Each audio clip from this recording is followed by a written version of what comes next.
All right, it's the podcast your mother warned you about, the 8-Bit Podcast. Welcome, folks, to Pissing in the Livestream, number 4, the search for more Slags. I am the mighty El Chaos. Joining me, as always, the mighty Alpha Omega Sin. Hi. The mighty Almo Omega Sin. Almo Omega Sin. I'm Almond Omega Sin. It's great. Mountains don't, because. Sorry, El Chaos has been drinking, folks. Hey, that's not true at all. Sainted's not here. We have to fill the quota. We're conjuring him via liquid.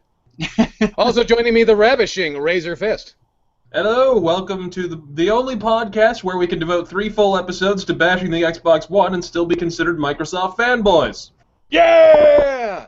And a man that needs no introduction of any kind, but we'll do it anyway, the mastermind behind movie mistakes, my friend, your friend, Mr. Larry Bundy Jr. Hello, I brought my own mic. And it works! Yes. It actually Hello. works! Did you bring a proper gaming headset? That's fantastic of you. We thank you for your preparation, Larry. But anyway, folks, we got a big show for you today. A king-size show. We're going to be fielding your comments, your questions, your concerns, all that sort of thing. But before we go anywhere, we're going to let the question box fill up just a little bit because Razor Fist says it's time to discuss the Call of Spacey. Razor Fist, am I right in understanding that the answer to the declining Call of Duty sales is going to be the one and only Kevin Spacey? It's going to be Call of Spacey and also turning the entire game into Halo. Okay, let's be real. It's Halo now, all right? Because you can only go so far into the future before you're just flat out playing Halo. That's just kind of how it works. All we need is a fucking warthog and a semi-naked blue chick who's transparent. You know, I don't know. That's all I'm seeing, folks. Well, I got the impression they're jumping into Titanfall territory here. I mean, all they're missing is the giant robots, really, in this. That's true. Yeah, very much. The further they creep into the future, the more it just keeps eclipsing into, you know, Gears of War, Halo, whatever territory. And at some point, it just becomes a superfluity. But you know, superfluous first-person shooters on the fucking video game market. I mean, good lord. Well, there's only so many times you can fight the Nazis or the Taliban in a first-person shooter. Or zombie Nazis. Yeah. I didn't realize that undead Nazis were apparently like the only thing that we could fight. So it's kind of interesting that that's their go-to. But admittedly, zombies mode, I think that they ought to, if they want to impress me, just make a game based around something like zombies mode, where they actually put effort into it. I might give a fuck. No, dude, we were talking about... we were just talking about before the show, fucking, they just need to make a first-person shooter that's just... Never mind Kevin Spacey. Like, what I don't understand is why they were thinking, you know, we've got an action-oriented audience that likes to swill Heineken and go to frat parties and stand around a keg with a red plastic cup. Like, you know what actor would really wrangle those people? Johnny Knoxville. Spacey. I think that's the one. Yeah, Kevin Spacey is the way to go there. Like that I don't get. Get Schwarzenegger or Stallone. You know, like get Chuck Norris. The idea of having, I can say this: Call of Duty, I've pretty much just been bored with for the past I don't know how many titles. But if they decided that they were going to take the reins and go roll over the top, kind of like a certain other first-person shooter franchise that we were talking about previously, a la Far Cry, and just don't give a shit anymore, and just go apeshit. Like, imagine Expendables the game, but not really Expendables. Just they don't give a crap anymore. They just want you to have fun. Well, I think they've got. I think they've got the don't give a shit anymore covered pretty well. Oh, but every other aspect. Well, I was gonna say they don't give a shit, but. Man, money's really fucking awesome. So we can keep printing the same thing over and over. They did have Keith Sutherland in World at War. Right. Dude, I've gotten so much shit for not saying anything nice about Call of Duty. I'm like, okay, I can say plenty of nice things. They had 2 good modes that showed that they want to be innovative, but not really try that much. No, what about their greatest feature? You can turn them the fuck off. That is true. Yo, Chaos almost fucking spit his beer out. hey, even I stand in awe of a highly, an underrated feature. It was the best feature in Final Fantasy 13. Fucking money well spent. Yeah. Final Fantasy 13 makes for a good coaster, though. This right here can create rings on a table. Just put Final Fantasy 13 on there. There you go. No more fucking problem. Excellent. Finally, coasters can give you status. But yeah, that's this to me, leans toward an ever-pressing problem, or at least a new problem, to where it seems like even though there's declining sales, there's still money just to throw around. I understand that somebody, I didn't see what game it was, but somebody picked up goddamn Matthew Perry of Friends fame. That's how real in the now they are with Matthew Perry. And is this what's going to do it? Is the has-been celebrities, is that what's really going to save the AAA market? Yes. Is that what's really going to save their career? I don't know. I don't know, man. Like, I still remember back in the day shaking my head when Bruce Willis was in that one PlayStation game. Apocalypse? Yeah, I was like, what is this? And that was a terrible game, too. I was like, it wasn't that bad. It wasn't good, but... No, it was that bad. It was pretty bad. Well, I mean, I think if they took Bruce Willis out of it, it'd been a little bit better.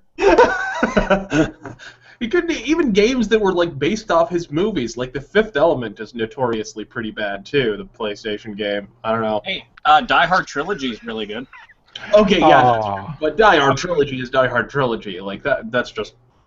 Oh, it's a shame that they didn't bring out The Fifth Element nowadays. And they could do loads of jokes about season pass. Season pass. Oh, season pass. You know what's really bad? I could see that happening. Like, I actually see all the promotional swags and right on the fucking front. Oh, that kind of kills me inside a little bit. Like, I like going into the store and having to like peel off all the fucking grime and dirt while I go in there. And it's like, do you want to pre-order it? You'll get this stuff that's on the disc for free. It's like, really? Shit. Look at that. That's but Die Hard Trilogy, play that shit with the Justifier gun on PS1, so you can actually play like the little shooting game like it's supposed to, not with a fucking D-pad. It's amazing. I love it. Excellent. Always excellent. Always. Oh yeah, but we were talking about Call of Spacey. I forgot. Yeah.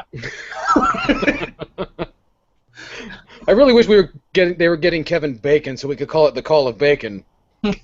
Yes. That just see, Razor Fist has like a quarter chub right now just from bacon. This is so far the best pissing in the live stream ever. But all I have to ask is like, where is this game set? Fucking Uncanny Valley. Because what is with his face? Like, he's it's just how he looks. Plastic cyborg spacey clone. Yeah, there's just some eerie stuff going on there, man. I don't know. Sort of like after he had a stroke as well. That sort of weird. And man, you can really see, like, it's really bad when you digitally, because they probably digitally scanned his face in.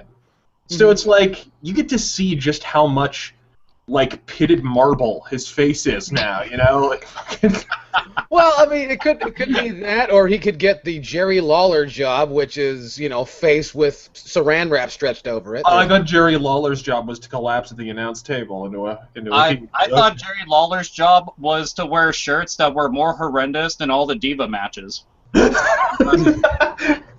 Those things, seriously, the one that he has that's all like bedazzled and it's like an actual like King of Hearts or whatever that he's wearing on it. Every time I see that, I just want to set his shirt on fire, and him with it for thinking it was a good idea. So would you prefer old school Jerry Lawler to where he's probably the hairiest non-Jewish wrestler in the history of non-Jewish wrestlers? I don't know. Is George the Animal Steel Jewish? I was thinking of Barry Horowitz myself, but Oh my, yeah. I was thinking of Lou Albano, but and Lou Albano. Well, that's.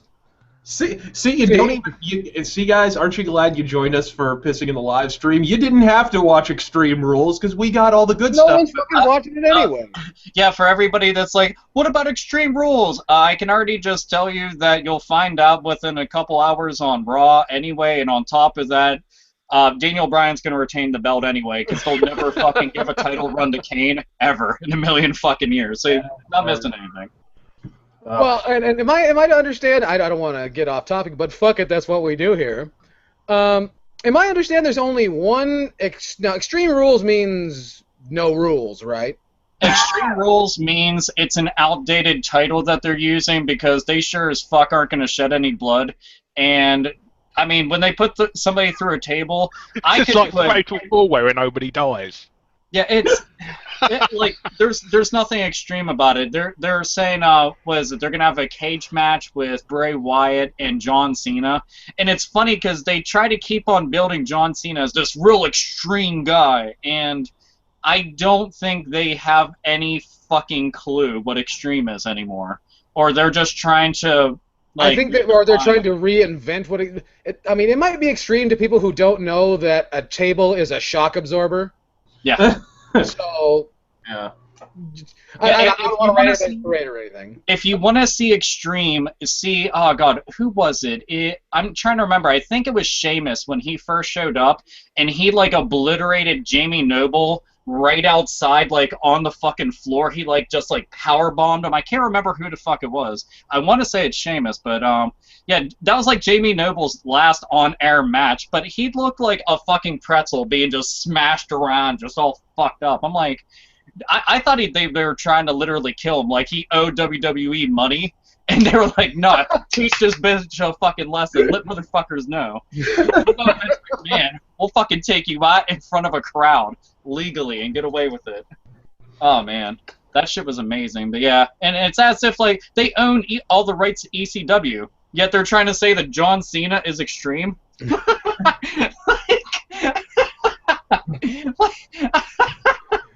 These motherfuckers are high.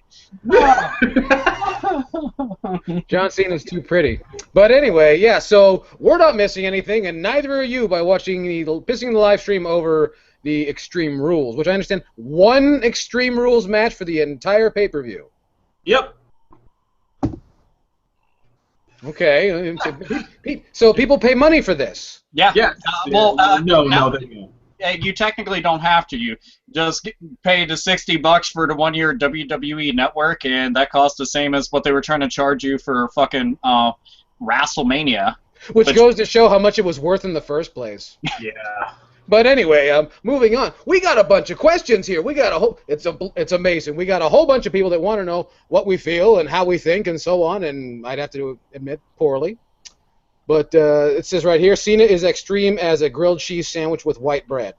I could go along with that. I really could. Or you could get really extreme and couple that grilled cheese sandwich with some tomato soup. Oh, you know that's what Mrs. Yelcast fixed me for lunch, as a matter of fact. 'Cause I'm extreme.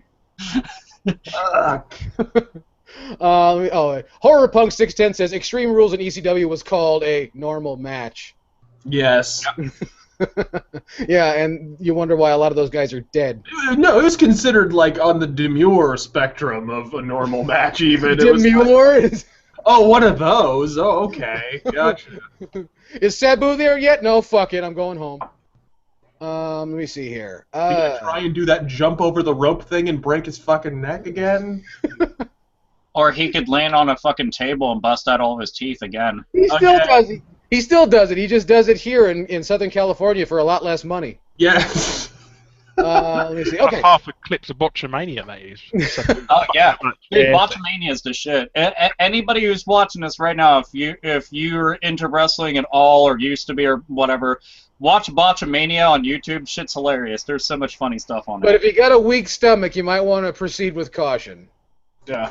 Let me see here. Oh, it's CZW Mania. You got to watch. That's the Oh nasty. Christ! Please don't. CZW gets fucking like CZW gets absolutely ridiculous sometimes. It's not even extreme. It's one of those things you're just like, stop. Just No, it's not. Just like you're in a freaking bingo hall. Like you're not you're not even. Oh, they're in a skating rink. You're in a school gym.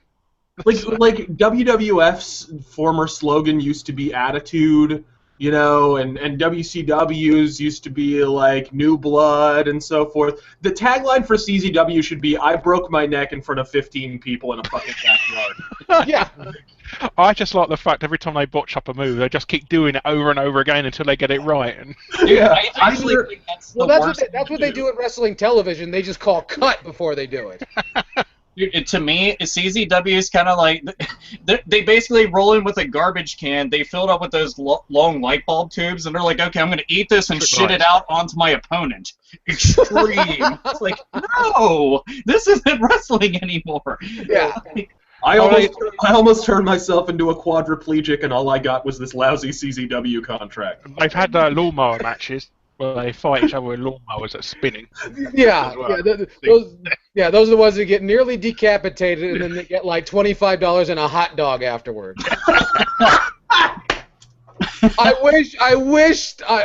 Hater Nation, I wish I were fucking kidding, but that's the kind of money the independent wrestlers make to fucking kill each other in front of 12 people somewhere in, like, Oakland, Pennsylvania. Yes. See, Alpha Omega's, and he's been to those shows. He's seen somebody almost fucking die on a floor for $17 and a Coke. Dude, we like here in Pittsburgh, we had all the ECW shows like show up around there, and I've gone to them. Some of the shit that they did, like I've seen dudes go up on top of the rafters, and the rafters, they can go up like 10, 15 feet or seats high, and then somebody jumps off, and they kind of miss the table, so all they're hitting is concrete. Floor. That's it. That's all you're getting is floor, and a body isn't supposed to do that. And then they get up real slow, and they're like, "Fuck!" they're fucking done. It's like, what the fuck do you do with the match now? Yeah, and they're supposed to go over. They're supposed to win. Yeah, so then they're just like, call out anybody. Just bring in random people and have them fight for fun. Fuck it, anyone. Bring in the refs. You know what? Bring in the crowd. It doesn't matter. Turn it to a riot. Just throw a couple of chairs in the ring. That'll end the match. Yeah, then you have to officiate it using the Virgil Reynolds amendment. Yeah. It's nice to see that after 2,000 years we're still having gladiatorial matches, though. I mean, yeah. I know, but the worst part is it's a work and they're not getting any money. It's terrible. I know. It's like, oh, yeah, so here, we'll pay you $10 to pretend we're not cooperating. Hold on. Somebody actually asked a question. I just want to say something too. The new, I don't know how to say your name. It's new Papa Hara, whatever the fuck. It doesn't matter. I'm gonna call you Papa Shango because it sounds awesome. New Papa Shango. So the new Papa Shango said, if you had to pick a sequel for a survival horror video game, god damn it, quit fucking reloading here. If you had to pick a sequel to one of these games, which one would it be? And it's either to the game D or Clock Tower. I would easily, hands down, pick Clock Tower because Haunting Ground is technically Clock Tower 4. And that game was amazing as shit, and it went nowhere because Capcom was like, advertise. Yeah, that was back during that day and age when Capcom thought they could just slap their logo on a game and it would sell it. Like Product Number 3 and The Haunting Ground. That whole era of like, oh, you remember when Mega Man X7 was released? Yeah, neither does anybody else. Like, it's really bad because I know. These games out. No, or Mega Man X Command Mission. Like, hey, that game was awesome. Prince of Thieves, all the. No. There's nothing wrong with the games. I'm just saying they didn't advertise them at all. It's as if they made the games and then forgot about them. They were like, they're on shelves. Oh. Yeah. And they just went about their way. Well, then the Americans should fucking buy them, shouldn't they? Yeah. I did. There you go. So it worked in some respect. Don't pretend that it didn't. Larry, if you had to pick a sequel to D or Clock Tower, what would it be? Well, I've not played either of them, really. But all right. Well, fuck. No, I've seen D2, though, and it looks fucking awful. Whatever. Flip a coin, motherfucker. Go for it. No, can I just say Silent Hill? Just a proper Silent Hill, not just these shitty fucking remakes they keep doing. And just, let's stick Pyramid in there because he was the best character. And I'm waiting for them to pull a Bioshock 2, and they're like, now you get to play as Pyramid Head or prototype Pyramid Head. They kind of already did that. You kind of already did it in Homecoming, where they turn you into a Pyramid Head at the end of the game. Dude, I shit you not, that's the only one I haven't really gone through because when I started it, I was like, I'm done. I couldn't. That and Shattered Memories, I was like, I can't do this shit. Like I remember holding the controller for a while. I was just like, I'm gonna hurt someone. Like right now, like you see, it's a weapon. It's a fucking weapon at the moment. Yeah, but but to answer your question, the new Papa Shango, it's Clock Tower. So there you go. Well, hey, you know Kojima's gonna save Silent Hill, right? That's what we heard. I wish he would save Snatcher. I wish he'd say Metal Gear Solid. Yeah. It's like, hey, you just stay in talking the about that game hospital that's a you're at. demo? Is that it? The 5-minute demo? Yeah. Is that it? It's the one that they forgot to include Zone of the Enders 3 on. Yeah, In it does. 5-minute demo, if you spend 3 minutes in the pause menu. Well, just make sure that you want to set it to, you know, hard or something. Oh, somebody said a new Jet Set Radio. Yes, I would quite like that because those games are fucking fun. Like I still remember when Jet Grind Radio came out, like trying to get people to play this game and could not convince. Like I could have dropped Trow and just blown them right there, and it wouldn't have made a difference. Nobody would play this game. I actually imported it from Japan. It's like graffiti tagging, and I'm done. You know. Dude, you know what? I want to take that clip of you and make that into the official commercial. I'm like, Jet Ground Radio! And then it just cuts to you saying that, and it's like, available now. Motherfuckers will be buying that shit by the tens. Yes. It'd be a lot more detailed commercial than fucking Forza got. Yeah. By the half It'd be a lot more detailed of a commercial than most video game commercials nowadays that are just like everything's in slow motion, also doesn't show video game footage, just shows a logo. Bye. No, dude, it's like tires peeling, smoke, grass, Xbox One. Hey, look. Yeah. Yeah, smoke, grass, and then Xbox One. Gray urban skyline, vague smoke off in the difference, and in the distance, fucking old-timey music playing, PS4. This is just how it goes. Man, we could make trailers. London, 1870, PlayStation 4. Yes. I still consider one of the best commercials that I'd ever seen for a game was for the original Smash Brothers on Nintendo 64, where all the mascots are skipping through the field of flowers, and then they just start beating the shit out of each other, and I was like, yeah! Yeah. It was pretty rad. I like that. No, that's still one of the best video game advertisements I've ever seen. We got Sega. Sega has all the best commercials. Like, nobody can beat theirs. Well, I do miss the old Jaguar commercials from the very beginning of that. I missed the fucking, what was it, the Saturn commercials. The Saturn commercials were easily something that looked like they were put together by goddamn Peter Gabriel. They were just so bitches with horns, and I don't know what they were selling, but was it a book?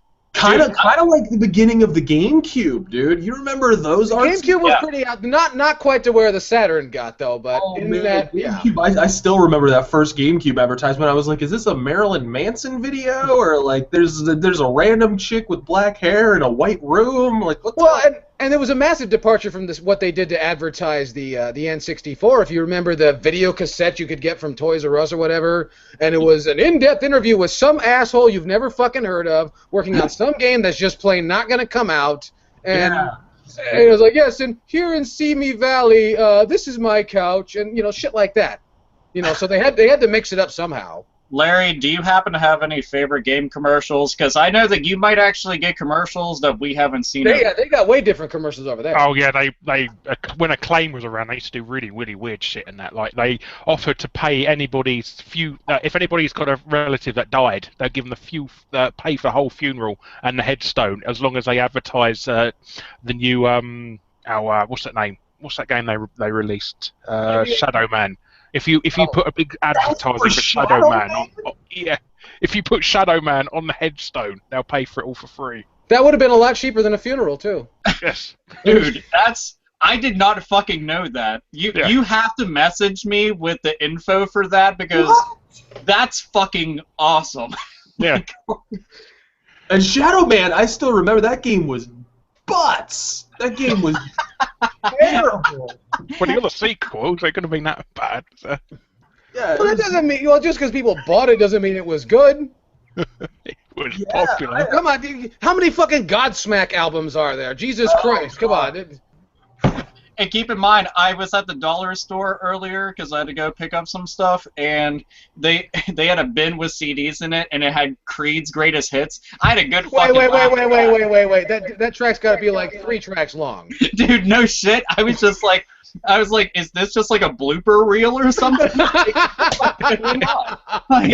Is it a big cake with CDR written on it? Wait, are these the tracks where he actually opened his mouth to sing? Is that what that is? Yeah. It should have probably came with God. What was it? The fucking lead singer of it. I think that he actually blew somebody to get a fucking 6-pack of beer one time and admitted this to people. And I'm like, is it just that video? Like, is it like a fucking little terrible video clip of that? And that's Creed's greatest hits. I'm like, there you go. It's fucking great. Oh man. But let's see. So you had the Shadow Man commercial. Did you guys have anything else that was like just fucking awesome or over the top? They offered somebody, I think it's like $10,000 and a free copy if you changed your name to a Torok for a year. I would do it, and I wouldn't need paid, just so I could be like, they would like, I would always tell people to like, call me over the intercom. Just do it. Doesn't matter. And I'd have to roll up as Turok, Dinosaur Hunter. I think shit would be amazing. Dude, that's fucking cool, though. Yeah. I used to do loads of stuff like that, and Capcom done an advert that got banned instantly for Resident Evil, and all it was is a picture of a bath full of blood, and that's it, and just with Resident Evil written on top, yeah. So they're trying to freak people out, and that, and it got banned instantly because apparently some like woman got murdered the same day, and it was all over the news, and she was killed in a bath or something. So I can't remember something like that. But that is such a lame reason. Dude, that is a lame reason. I thought it was gonna be like Tampax Pearl was pissed off because they were mocking a bunch of people. Well, I did like some of the. I used to import EGM magazines back in the day. I used to have some great adverts in that. Whoa. You went through all the importing that shit? Well, it's all right. It's cheap, wasn't it? Well, okay. I think the best advert was the PlayStation one. It said that if you want a Saturn, your head must be in Uranus. I just wanted to remind you all that we have incredible journalistic integrity. We have absolutely no stake in Halo and Gears of War. There's no. Well, fuck, if I want to get paid by companies, the new Godzilla movie's coming out, so remember to get your Godzilla merchandise. This is not from the official movie, by the way. This is actual Bandai stuff, so... Oh, no, unless you're being sponsored, it's copyright infringement. Yeah, this is how we're going to get paid. Konami, please go back to making stuff like this. That'd be super. See that? See those? These are good. Yeah. Yeah. Cardboard, are you out of your mind? And by the way, everything that we did is still 10 times more extreme than John Cena. There you go. Yes, it's true. It's absolutely true. The Doritos are more extreme than John Cena. Stale Doritos are more extreme than John Cena. Eaten Doritos are more extreme than John Cena. Okay, there's a pretty good question. Someone's about to bounce from Darth Wish. Oh, that's too awesome. He wants to know if there are any games that we're looking forward to seeing heading into E3. For me, I'm looking forward to the Murdered Soul Suspect. Oh, I'm sorry. Yeah, that's quite good. Look forward to that. I don't know, The Evil Within. Yeah. Yes. Well, a lot of people, Alpha, a lot of people want to know what you think about, and you'd probably be the guy to ask about the supposed Resident Evil 7 coming to us at E3 this year. Oh, God. I know. I keep hearing. Well, here, hold on. I'll answer that, but let's go with the E3 question first. Like, what all games do you guys want to see at E3? What games are you hoping at E3 or? Yeah. Oh, okay. I think the only thing that Microsoft is going to really pull it out of the bag is if they announce something like Shenmue 3 or something for the system. But who would buy that fucking game? It doesn't matter. It's just the excitement. I mean, they put it out. Yeah, we're bringing out a new Fable game. Nobody gives a shit. We don't want any more Fable games. Stop bringing out.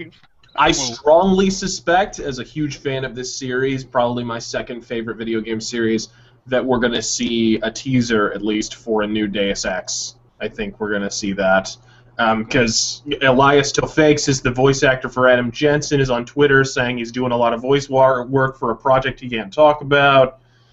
They recently trademarked, Square Enix recently trademarked like 5 different Deus Ex related IPs and stuff, so I strongly believe it'll be Deus Ex, and if that's the case, then I want to see some Deus Ex shit, goddammit. Well, they might, maybe a new Tomb Raider they might announce as well, because they... Yeah, don't even ask me, just cram it right in there. If there is going to be a game that I'd like to see, like, on like a fucking wish list of things, I mean, it's not going to be like top game of all time, oh my god, I wish, but it's something that is within reason. Fucking crack the whip, Nintendo, get Sega making another F-Zero. We've said it multiple times on this podcast, but seriously, an F-Zero game. They can't make them, we're too busy making Mario Sonic at the Olympic Games. Yeah, for some reason they keep Miyamoto still got beef from that GameCube shit. Come on, how are you going to sleep at night knowing you halted that gravy train, Alpha? Jesus. Come on, fucking Mario Sonic Olympics. Did you see somebody's managed if you got the GameCube version of F-Zero, you can actually hack it, and is it the arcade machines actually there as well? Dude, when I heard about that, and it's so weird because we found out about that just like last year, and it was just like it was sitting on the disc the entire fucking time for a goddamn decade. It's quite freaky, really, isn't it? When you what's cool is I know that if you got like, if you have a modified Nintendo Wii, you can actually install F-Zero AX, the arcade game, as its own separate channel, and just play it by itself, completely separate from the game. And I thought that was fantastic. So, despite the fact a lot of people are against modding, that's actually a good reason to want to do it. You can do the Mario Kart arcade games as well. Really? Yes. Wait, so you're saying that Mario Kart, the arcade games on Mario Kart Double Dash? No, they're not. They're on the disc. They're not on the disc, but you can install them onto a Wii. I didn't know that. Yes. Shit, that's actually pretty fucking rad. Wow. Huh. Look at me, learning something new. And for everybody who didn't know about either of these things on there, then you learned about 2 really awesome things. Yeah, that's why you need me on more often. You've managed to kill off Silent Rob, so you can... Dude, yeah, by the way, once a couple of people are saying, will Silent Rob be there? We want Silent Rob to be here. If that nigga cared, he'd be here, but he doesn't, so he ain't. Oh, don't say that word, you lose your basketball team. I called that motherfucker on the phone. What happened? Nothing. I live closest to Rob. I should go and make a trip over to the Ohio lands and fucking drag him here and then be like, I'm gonna plop his ass down right here.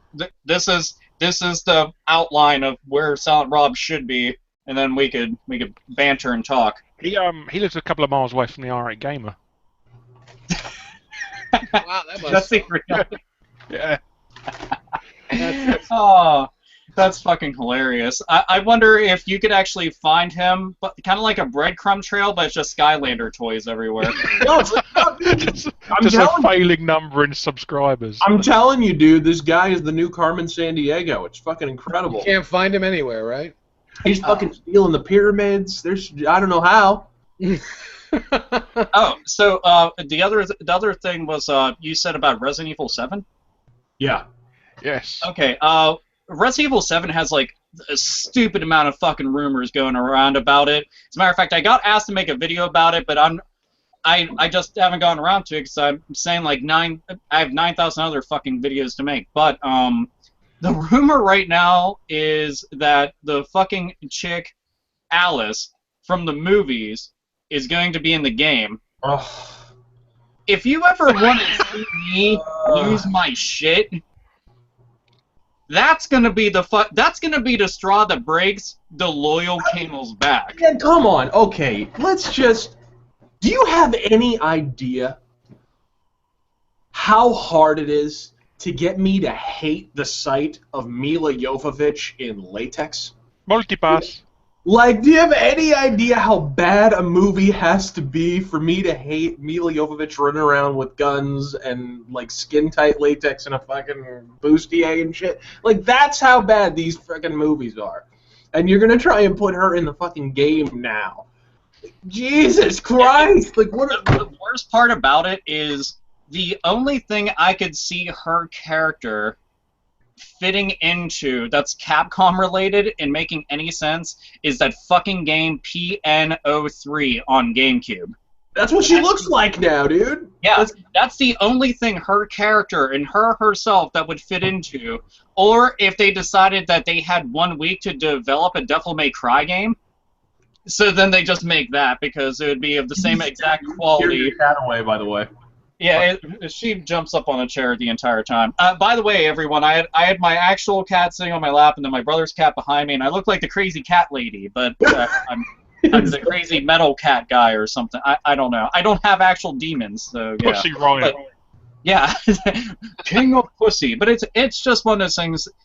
All I want is Resident Evil 7 to be almost exactly like the remake on GameCube, but to control like Resident Evil Revelations. Give me that, the same atmosphere, the same exact horror, the same exact scares, same exact environment. Give me the better fucking control. You will make me the happiest motherfucker alive. If you pull some stupid shit, like putting that dumb fucking character from the movies into this, you're a fucking lost cause. That's all I know. I just think they've painted themselves into such a corner of the series with the plot on that. I don't know. It really needs a reboot more than another sequel. It's kind of weird, but I feel like a prequel would actually do them a lot of good. They've already done that, haven't they? Resident Evil 0, Resident Evil on a train. Well, I think they're at a point where they need to. Zombies on a plane. I think this is one of those series that is officially at a point where it's time to take a breath. Like, because 6 was so fucking mind-bendingly horrendous. Like, I can't even fathom how bad that game was. So you really I think they're at a point where it's time for a comma, guys. Like, before we make another game, let's wait for somebody to get inspired to make another game. Right. Well, I think they fucked up getting rid of Umbrella as well in this series. Well, yeah, and it's going to get more and more ridiculous, like the plot line. I mean, I still have no fucking clue, like, how anything in Resident Evil 6 happened in terms of plot. Like, how do they string 6 games out of this plot line anyways? Like, seriously, it just gets more and more goddamn ridiculous. And it's one thing if it's like Resident Evil 5, where the whole game is absurd and over the top, and there's racist. Yeah, flagrantly racist, and Michael, the explosions everywhere. But Resident Evil 6 actually tried to get you to take it seriously at times, and it was like not happening. Well, I think another problem with the series is they just give you way too much ammo in their game now because they're worried about trying to appeal to the Call of Duty crowd and that. And yeah, well, it's a fucking shooting gallery. I mean, that's the long and short of it. There's no if you got all the necessary tools to kill anything you see, it's not scary anymore. You should be forced to consume ammo. It should be a precious commodity, not a thing that you can waste at anything you want. So that's where it's going downhill. Well, not only that, shame on them for assuming that audience is still going to be there, because making video games takes a long time. Well, and the difficulty in general, dude, is like totally. I mean, it's not even. Sometimes it's press X to win, but then you'll play a QuickTime event and it'll be just unfair because it comes out of nowhere and you have half a second to fucking push the button, and shit like that. So it's like really, it's all over the place. 1 minute the game's easier than fucking Jessica Chobot on roofies. The next minute you're on fucking you're running around like fucking. There's a QuickTime event. There's 2 QuickTime events.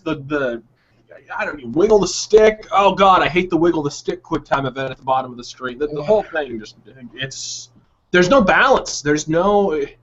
You hit these random walls. It's bizarre. That's the mark of bad game design, really, is when there should be a gradual progression. If you're even in like a game like Dark Souls, which is ostensibly supposed to be super challenging and whatever, the game doesn't really have many spikes. It's pretty well designed in the sense that you start out at one difficulty level. By the end of the game, it's gone to a certain level, and it's kind of taken the player along with it. So. Well, I think it should be QuickTime events should be taken out anyway, because all they are is just events that they couldn't program into the game properly. That they have to. Well, and let's face it, QuickTime events were perfected in Sega's Dynamite Cop, and that was like 1993. Oh, Shenmue was the first to do it. Shenmue was the first to do QuickTime events. Well, that's like I said, Dynamite Cop perfected it. Oh, okay. I can figure that shit out even in Japanese. That's how good they are. Speed 2 arcade. Razor Fist, we have a request for you to stop making date rape jokes. What? I don't know. I don't know anything about it, but is that from Anita Sarkeesian 3257? Is that? I have a feeling.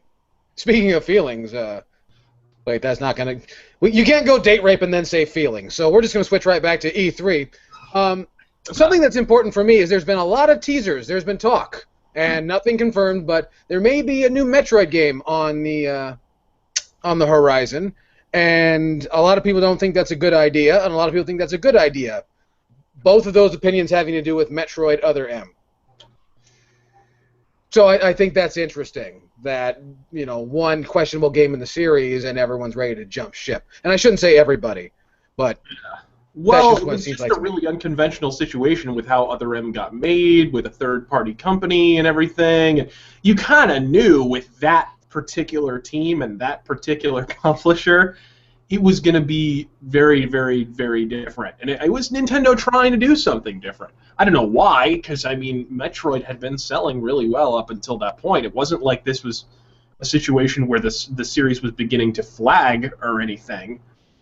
But whatever, they took a roll of the dice, they made a different entry. It's just a matter of kind of realigning themselves and kind of finding what works again. I am going to go on record, I've never cared for any of the first-person shooter Metroids. That's just me. I prefer rolling. They felt a bit awkward, the controls, that you couldn't really strafe and stuff like that. The minute I played, I heard that it was going to be a first-person shooter, I was like, you know, because I had been waiting for a new Metroid for years, too. A lot of people forget how long the drought was between Super Metroid and and the Metroid games. Oh, yeah, a lifetime. That IP lay dormant. It was missing Nintendo 64, didn't it? Yeah, it was Rip Van Metroid. It was fucking dead for years. And then all of a sudden we hear, oh, new Metroid, and then we hear it's going to be a shooter. I was just like... Well, hold on. Don't forget now. See, the great benefit that Metroid Prime had that no one gives it credit for is that if you like it, it's a first-person shooter. If you can't get into the controls, it's a first-person adventure game. So it's true. Did you know it's made by the same team who made Turok, the original Nintendo 64 Turoks? I was not aware of that. Yeah, Retro Studio used to be. Did Retro Studios do Turok? I had no idea. Yeah, Retro. Well, they used to be called something else. Well, obviously. Yeah, obviously, yeah. They renamed themselves Retro Studios. I barely found out the other day that there was a third Turok game on N64. I'm like, what? I mean, as did I. There's 4 of them. What the fuck? Well, there's 4?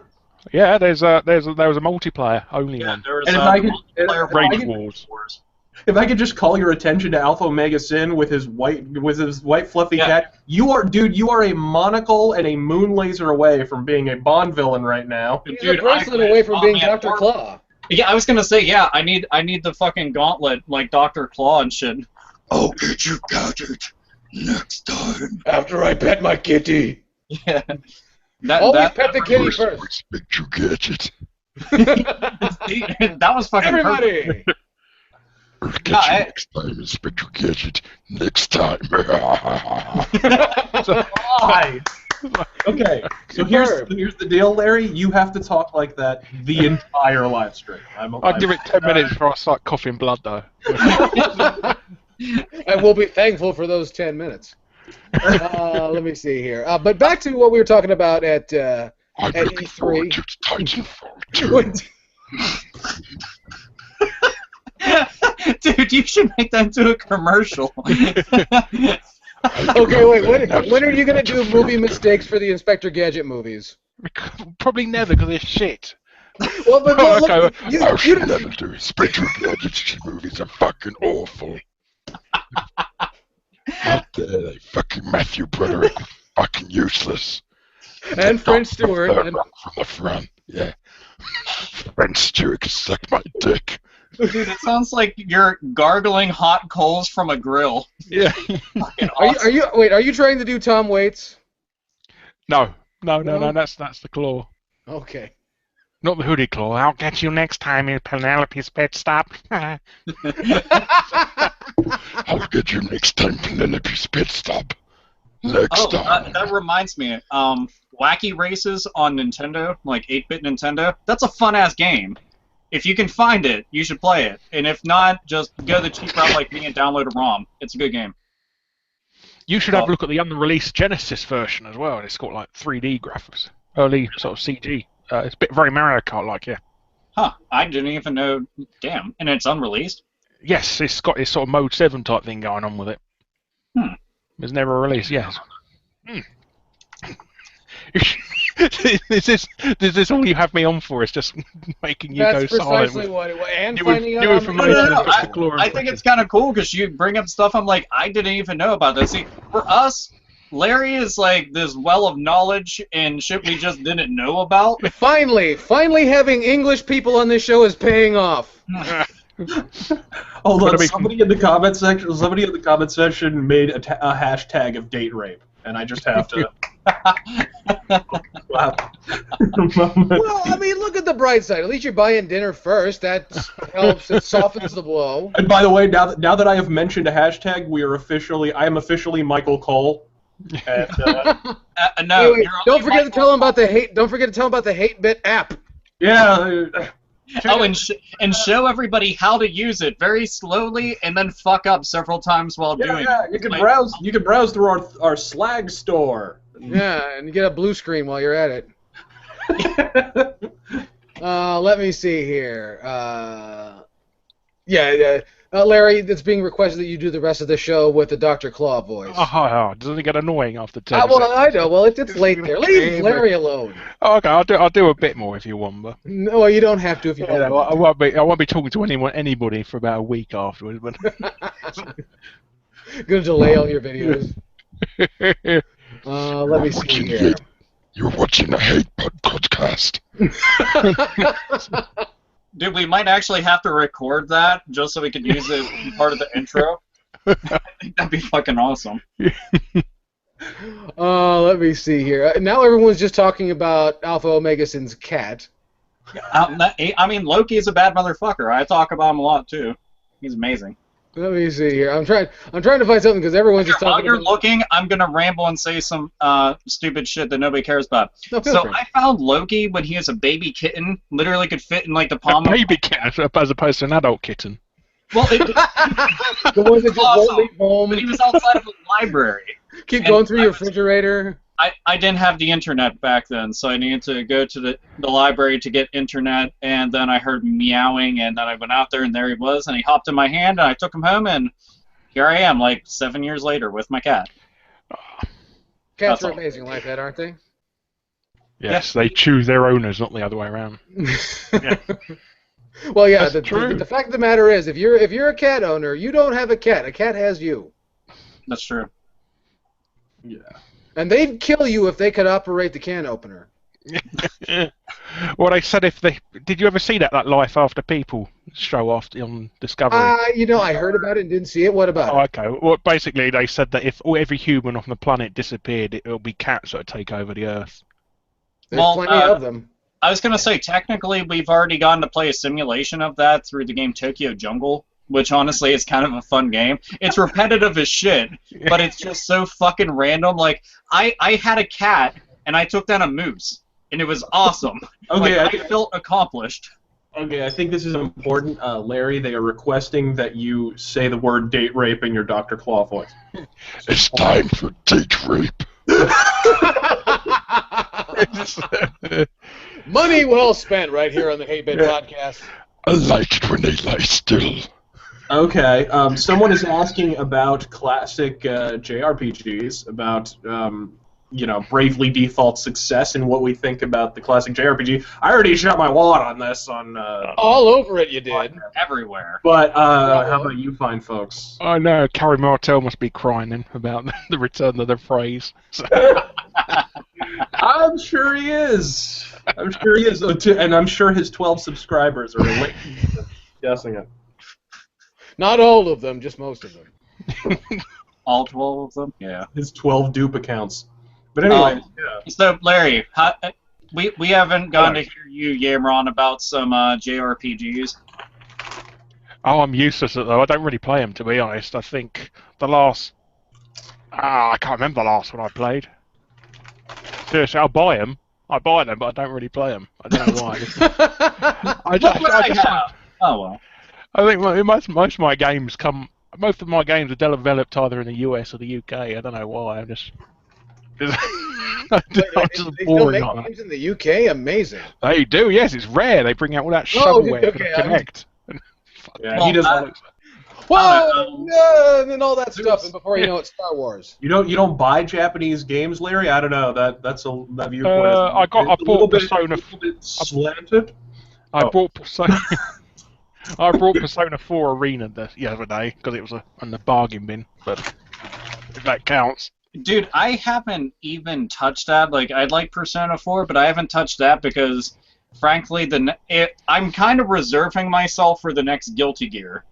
Like, I bought was it Injustice for the story, and that was it. Like, that's what I want to do with it. I played through it for the story, which is actually very good, but that was it. People were like, "Oh man, you want to play it?" I'm like, no, I just want to play it for the story. The only time I play a fighting game legitimately to give a fuck is Guilty Gear, because Guilty Gear to me is the only fighting series, and Soul Calibur a long time ago, but that was a long time ago, not now. Oh. Yeah, Guilty Gear. XRD. So were you a Mortal Kombat or Street Fighter fan in the 90s? I was a big fan of it. It's just I don't. No, which one were you into though? Out of Street Fighter? Oh, he was all about the Eternal Champions. That's what. Eternal Champions on Sega CD is actually kind of badass. On Sega Genesis, it's kind of crap. Yeah. You just can't beat it, can you, on the cartridge? I don't know. It's kind of weird because Mortal Kombat and Street Fighter to me are just so different. Like from the way that they control and they play to just overall like their fucking themes. That's why I always had trouble. Mortal Kombat has always had that like 1970s like kung fu exploitation kind of slant to it. Well, it's just Enter the Dragon, isn't it? Really? Yeah, the whole game kind of feels like what like 22-year-old college frat fuck thinks Japan is like. Basically, that's the entire premise of Mortal Kombat, and then Street Fighter is just, hey, ethnic stereotypes. Like, here we go. let's have DJ Combo eat a watermelon after he wins a battle. Like, Jesus fucking Christ. The thing is, but Street Fighter, you got to give Street Fighter a lot of credit. I mean, Mortal Kombat to Mortal Kombat 2, it was a big step up. But was it Fighting Street to Street Fighter 2? Was like, there's no comparison there. It's night and fucking day. Like they had two completely different ideas whenever they were making each individual title. And it have you ever actually seen Street Fighter 1 in the arcade? Really? Have you ever seen it? Oh, I thought you said you saw it today. I'm just like, no. I've never seen it for years. But the original. What's your cat doing? What's talking about jumping around and shit. The original arcade machine had these big pressure pads on it, and depending on how hard you punched them, with how hard you actually punched in the game. So you didn't have like 3 different buttons. I've never even seen that. So yeah, that's how they done it. But basically, everybody used to punch so hard, and it used to break through the foam. Are you ready? Are you ready for this, Alpha? Some genius in the fucking comments says you're a pussy magnet, Alpha. Go! Dog will hunt! Currently, my cat is trying to go after a fucking Sharpie marker on my game shelf. That's what's so amazing, and she's about to knock over my Alice figure, which, by the way, Alice Madness Returns. Everybody should play that game. Not Alice from Resident Evil. No, God, no. It just, all I know is when or if that happens, I don't know what's gonna happen. I will probably be locked up at that point. They'll just whisk me away in my fucking insane asylum jacket that's custom tailored. We can only pray it'll be on this DLC, Alice. So. I don't give a fuck what they do with it. They can do the shadiest, shittiest, most horrendous back alley bullshit tactics with that game, and I will applaud every effort just because of what it is. I'm like, that's fine. The worst. On the other thing, wait. Somebody said Alpha Omega Sin, Milia, May, or Ino. Simple. Ino. Ino comes out with a fucking guitar, starts shredding, and actually crushes a motherfucker with the entire set that she's playing at. That's pretty cool in itself. Also, every cosplayer that I got to see whenever I went to conventions of her were hotter than fuck, so I was like, yeah. Oh, I was going to say the other thing is that Capcom are losing so much money that Alice will probably be Jill Valentine in a hat. Honestly, yeah. I had talked to somebody like quite a few years ago. It's like, I wonder when they're going to make an adaptation of Resident Evil movies into video game form. And now, in retrospect, I'm like, I want to go back into that conversation and edit the entire thing, so that I can talk about how it will be the beginning of the fall of man. What is your main character on Guilty Gear, anyways? The very first character I played as, which is right on the cover too, Soul Bad Guy. Oh, And okay, you know, that's like playing as Ryu in Street Fighter, and I know people are like, you have to play as different characters and stuff, but Soul Bad Guy is the first character I picked up. The backup character would probably be Milia, because her moveset is all the traditional like moves just like he has, so it's easier to learn her stuff. And I learned how to play Testament in Guilty Gear X. Then they changed up his moveset after that, and I have no clue how to fucking control him. So I bust some serious ass with Potemkin, but that's Dude, he is. You could beat somebody's fucking ass with him just by punching. Yes. Like, his fucking hard punch, his hard slash technically, is fucking ridiculously overpowered. Yes. No, I love the shit out of Guilty Gear, and I'm so pissed since they removed online support for the original Xbox Guilty Gear, whatever it was called, XXX Encore or something / Reload. Well, they had Guilty Gear X, X2, the XX, the Midnight Carnival, XXX Encore, Triple X. I don't know. It doesn't have Vin Diesel, so we know it's good. So yeah, all that shit. That's not true. The Ice Cube one was pretty bad too. Dude, I forgot about that until you mentioned it. Just like that. By the way, if anybody looks in the background on Yell Chaos's, he's got really cool Hey Pit podcast shit in the background. And then if you look in the background of Razor Fist, he has the movie Cobra sitting back there, which is my all-time favorite Sylvester Stallone. And if you look in the background, Larry, well, I don't know what the fuck you have back there because it's messy. Larry has a mess. I have a mess. You have a stack of 360 games, I think. You have the coziest room I've ever seen. There's just pillows and games. Yes. That's all there is. It's my love nest. So I bring all the girls in. Look at my game collection. Someone brings up a good point. I'll show you. I'll show you one. If you look over here, well, something I never show in my videos is I've got a Ninja Turtles arcade machine now on the cover and stuff. So yeah, that's fucking awesome. My Dreamcast collection up there as well. Fuck you! How dare you be cooler than us on our own show? And also over there is my my stuff. Dude, you actually have a lot more games than I thought you owned. Holy fuck! Yeah, I just haven't got very much space to display it all, and I've got loads of arcade machines outside as well. That's fucking impressive. I just like the random stack that you have beside the door, though, because in a way it looks like that's what you use to prop it open. No, that's what I just... Like, they're just there because I'm too lazy to move them, that's all. Oh, yeah. Wait, what? Somebody was going to bring up a question that was getting asked in the comments. I'm sorry, what? Who or Yo Chaos was bringing up a question about... No. That was Mr. Fist. Mr. Fist, what's going on in the comment section aside from the hashtag Alpha's Kitchen being trending here in the YouTube? That's a big deal right there. Is Alpha's Kitchen? They love that kitchen. No, let's see here. Well, first off, thoughts. Well, I actually haven't played it. Thoughts on Mighty Number 9? I haven't played it either. I wasn't aware it was out. I knew that there was some bitch. There was a bitch. It's not out yet. They have shown gameplay footage of it, though. I mean, it's still early, and they've been showing off a lot of the designs of the, I guess, the other number 9 monster robot, whatever the fuck you want to call them. But it looks good. I mean, it looks like Mega Man with the same, graphical representation as, like, say, Mighty Switch Force. It actually reminded me of the PSP remakes in a way, but just a lot nicer, like a whole fuck ton nicer. Yeah. I'm not taking anything away from those games because I think that they're pretty decent in their own right, but yeah, Mighty Number 9's looking like it's gonna be really polished. I'm excited about it. It's kind of neat to watch. Huh?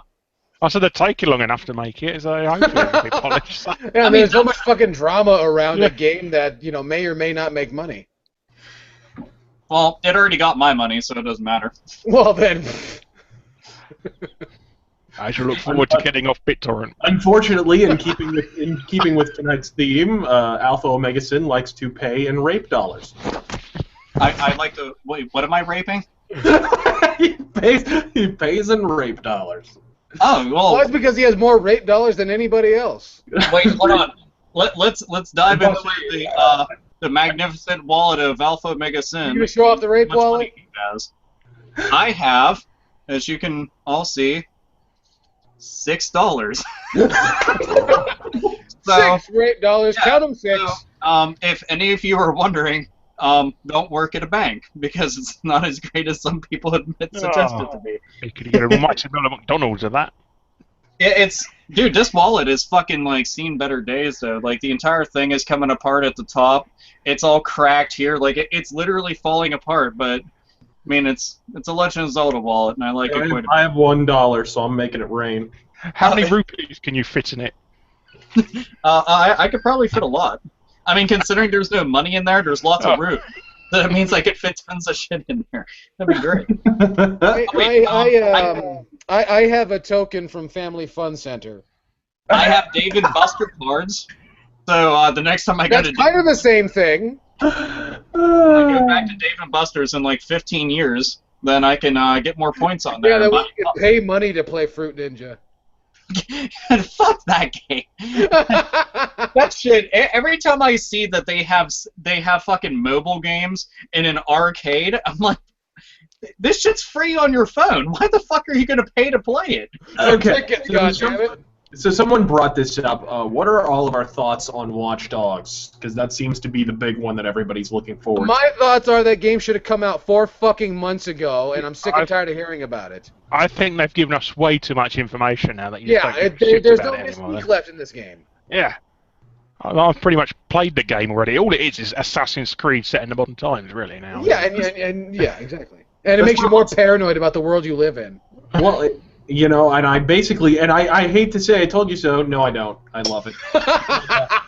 But I did say, if you'll recall, back to the 8-Bit podcast, when we were doing the E3 weigh-in in 2012, shortly after we had first started, my exact words about Watch Dogs were, hey, it looks like a tech demo. It looks Wait, was it that long ago? It looks like they just kind of put a tech demo together and then slapped a name on it and, you know, whatever. And wouldn't you know, like a month ago, the lead developer, the lead designer of this game came out and said, yeah, we didn't have a game. We had a tech demo, and Ubisoft forced us to show it early. So, like, neener, bitch. Like, that was true. Well, I'm gonna go ahead and do the fuck you dance. This is what I'm doing. Well, it seems to me that 2012 was definitely the year for a lot of publishers to do that because I think they were trying to curtail a crash. Yeah, people were claiming no, it looks like a full game. What are you talking about, Razorfist? It's just too early. That's all it is. Like, suck my dick. It was a fucking tech demo. I'll be the odd man out. I'm still excited about the game. That's fine. I mean, I'm not saying I'm not excited about the game. I'm just saying. You don't think you've been given too much information about it, then? I absolutely think I've been given too much information. And I don't even care that much. The honest truth, at least for me, I haven't been paying a lot of attention to the game. I watched all the video footage of it like well into last year, and I was like, that looks like it could be pretty cool. And I've been busy with a gajillion other fucking games. Like, did you have you seen the multiplayer video of it? Dude, I will not ever touch the multiplayer ever. Oh. So them well, talking one about good thing. If you got something, if you got an iPhone or a tablet or an iPad and that, you can actually hack into somebody's game and fuck about the traffic lights and that make them crash, things like that. Okay, well that I like a little bit more. If I can make people miserable. Yeah. While they're trying to have a good time, I like that. But I don't do that because then they'll call the SWAT police team on on them you. and stuff. Yeah, you can call the police on them. Yeah, but then people call the SWAT team on you and shit. Well, not if you got a what? Not when you're using a tablet. All it is just hacking about with a.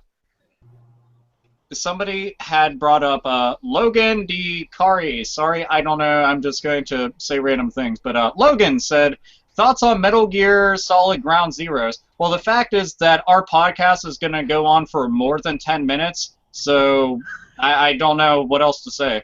All right. I did like the. I think it was a bit of a bad idea to put Keith Sutherland into the game. I'll tell you, it took longer to read that question than to play the game. Yeah. No, it's no. It just when you listen to him off camera, you don't know who's talking. I mean, Snake has such a distinctive voice that you knew it was him talking. But when Keith Sutherland's talking, you can't recognise which one of the characters is talking in the game. Well, he's just got a generic gravelly voice.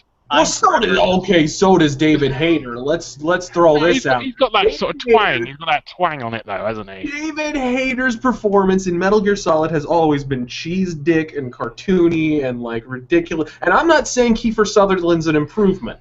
I'm not saying that. But I am saying like people who are like David Hayter's the man are out of their fucking minds. David Hayter would have been a lot more affordable. Oh, God.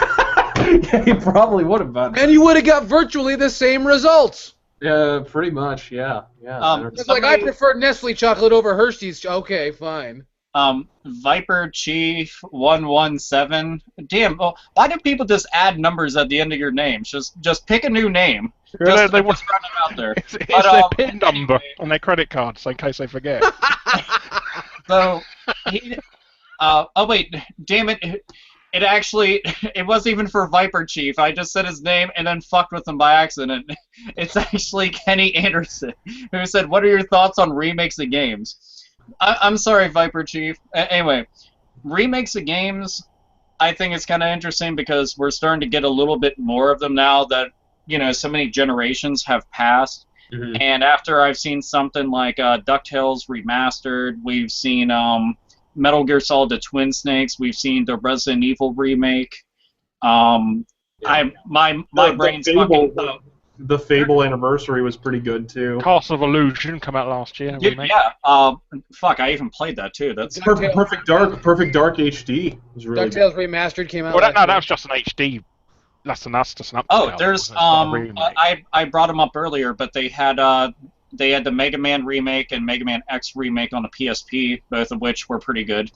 They also had the Ghost and Goblins one. I don't remember if that's actually Ghouls and Ghosts.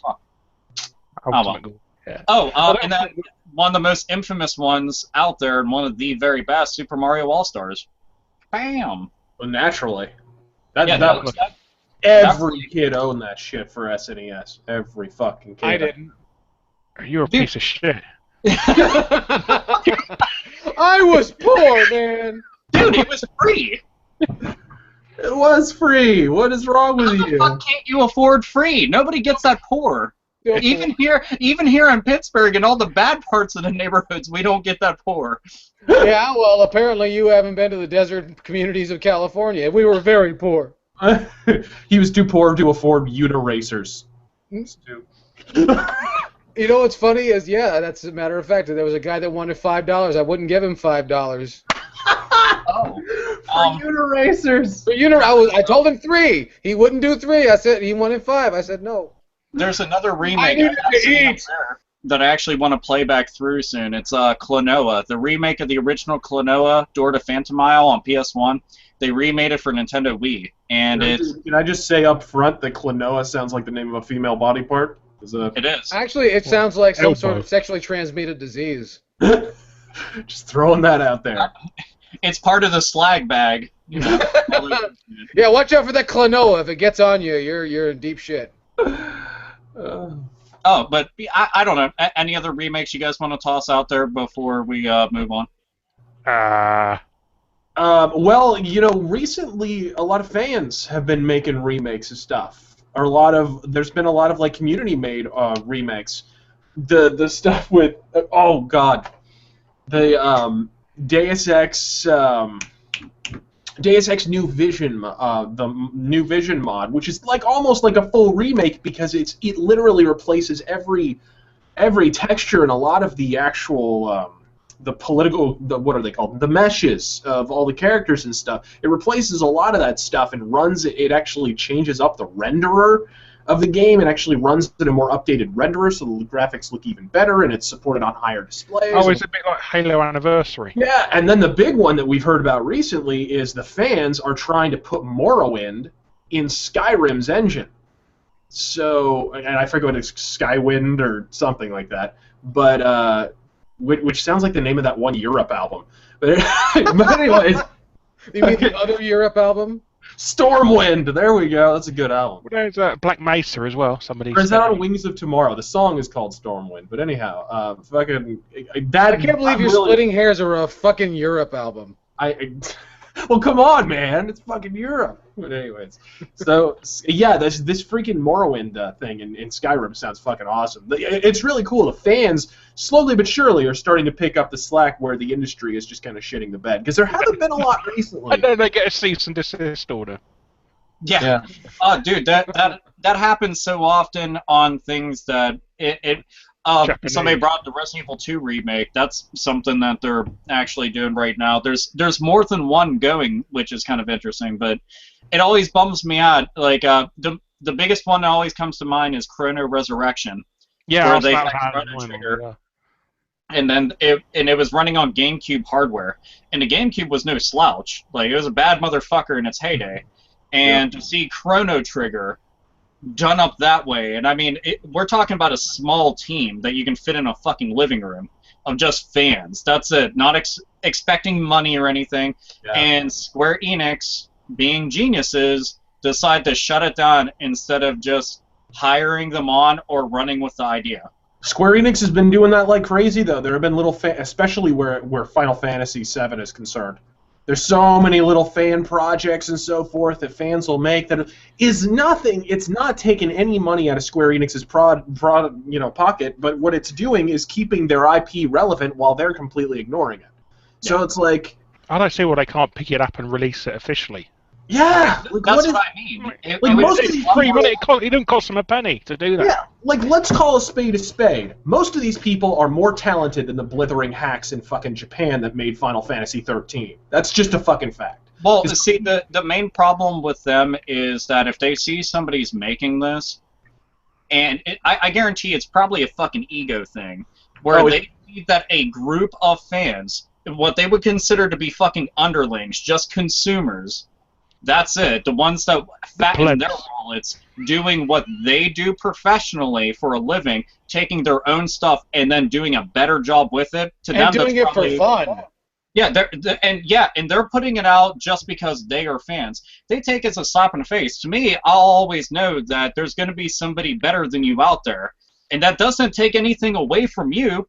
It's just how the fucking world works. And you should embrace the fact that people give a shit enough to work that hard on it and to put it out there just for the sake of, we're fans. This is awesome. Well, run with the fucking idea and profit off of it, and then give them their fucking dues. And instead, you get all over it and piss people off. And yet it's like opposite day over in the movie industry, because they're just remakes out the ass. Everything's a fucking remake. Oh, I saw the other day. They're talking about remaking Death Wish over there with Bruce Willis in the starring role. They're remaking Escape from New York. Like, they're remaking The Crow. I'm like, that's like two of the most badass roles I can think of, both of which each character wore all black at one point. But still, fuck. The Crow? Come on, man. They're remaking The Crow. That's one of the things, like, I don't give a fuck what anybody says, who has the right to do what. Like, that's fucking irrelevant. The man died for the fucking role, and you're going to fucking basically shit all over his should-have-been legacy. That would have fucking blossomed and exploded after that, but instead you're just going to shit all over it. And we already saw what the Crow sequels were like. As a matter of fact, I'm trying to get The Crow, A City of Angels for PS1 because it's so fucking horrendous. Oh, I got to tell you something funny that happened over here. We had a VHS release of City of Angels, except they spelt it wrong on the cover, on the spine. Was it City of Angles? Yeah, City of Angles. Yeah. Somebody should just put in Kurt Angle's fucking big, gigantic melon all over the place, just floating through the sky. Yeah, it's just Photoshop his head on Eric Draven's face on the fucking cover. But they're doing sequel. The WWE are doing sequels to movies, aren't they? They're doing a new City of Angles. The fucking nobody will be safe on the streets. Nobody. Jingle All the Way too. they're making a they're bringing back the Leprechaun movies. Yeah. And they're putting in the fucking midget pseudo wrestler Hornswoggle. Oh, and let's not talk about that little remake that happened about a month ago that didn't go so fucking RoboCop. RoboFlop. Wait, did that actually come out? I saw it. It's just come out on Blu-ray. Or somebody's leaked it. Wait, somebody liked it enough to put it on Blu-ray? Dude, it didn't even make half of its own budget, and I was just so happy. Yes. Because I wanted that to be a colossal fucking failure. PG-13 RoboFlop?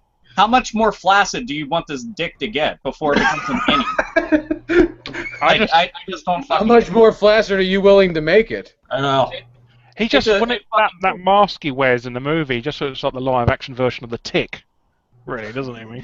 At the end of the day, it looked like a dude in a fucking suit. That's all it looked like. You know what it looked like? He looked like a fucking stunt double for one of the Nolan Batman movies, except for they took the cowl off of him and they took the fucking cape off of him and they gave him a BMX helmet. Oh, it was you could tell that the Nolan Batman movies were like one of the main inspirations for this fucking movie, and it did not work out for him. Did not at all. Well, no, because those movies happened 5, 6, 7 goddamn years ago. Yeah. Razorfish, you're getting called out for being the only one without facial hair. Yeah, I know. Hey, just so you know, I got a bit of bum fluff, so. Hey, he's got a fucking handsome face. He'll show it off how he wants to. It just he's only 12. Like right now, if I get rid of my beard, I die. I just die. No, it's you draw your power from the... Believe it or not, guys, it's actually the source of his power. Yeah, That's like what I no think. shit. This started growing in 6th grade. No fucking chance I'm shaving it off now. So wait. Are you telling me that you didn't need to succeed in school? You just grew facial hair, and the teacher just passed you on up? Is that what happened? I was able to get served in bars when I was 16. Good. What? I was able to get served in bars when I was 16. And the reason that I can say this 100%, and I have witnesses, is because every time that I went to an ECW show, we always stopped at a couple bars, and they were always like, "What will you have, sir?" And I'm like, "I'll have a Mountain Dew, haha!" No liquor, you get to pay a cover charge. Yeah, and they're like, "You won't have a beer? You're a bitch." I'm like, oh How'd man. you suit with that thing? Okay, so what about thoughts on Mass Effect 4, guys? Fuck off. Is that really going to happen? It's officially happening. Oh. Dude, I didn't even hear about that. No shit. It's happening, unfortunately. Here's the thing. If they can actually get it in their head that it is actually a role-playing game, then yay! But if they just want to give me a cover-based shooter, then go get fucked. What are you talking about, Alpha? What are you talking about? They said that Mass Effect 3 was going to be a return to our role-playing roots of the series, and by jolly, that's what they did. Gosh, golly, darn, geez, gee whiz. So I guess you know, the entire time that I was playing it, and I thought I was playing like, I don't know, a Gears of War Star Trek simulator or some shit. I was just like completely on fucking opium the entire time. It's true. Stop chasing the dragon, Alpha. Well, I don't know. If that just get it right, EA. If you want to continue to have money to keep fucking up with, then get it right. That'd be super.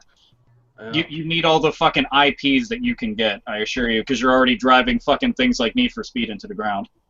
They just need to reboot Road Rash. Just stop doing Need for Speed for a couple of years and just do Road Rash. I mean, all it is dude, I'm still fucking livid about it. Still fucking livid that I got to sit there and see that fucking beta footage of the would-be fucking Road Rash that they were gonna make for 360 and PS3 and shit. Seeing that footage, I was like, that looks awesome, and then they were like, no. And it looked fun. It legitimately just looked fun. It was like, when did they cancel this? Huh? When did they cancel this? Do we know? I would have to go and pull it up on the tab. I made a video about it like quite a few years ago. Is that one that's like all white? Is that all white you're thinking of? And it's got like the chain in the bottom. I can't fucking remember off the top of my head because it's been so damn long. All I know is it's supposed to be Road Rash, and it was Road Rash Redemption, I think it was called, wasn't it? Yeah. It basically got shit canned. And the thing is, like, even in... A lot of people don't realize that in early beta footage, you know, obviously everything isn't finished, but this looked very good even in early beta.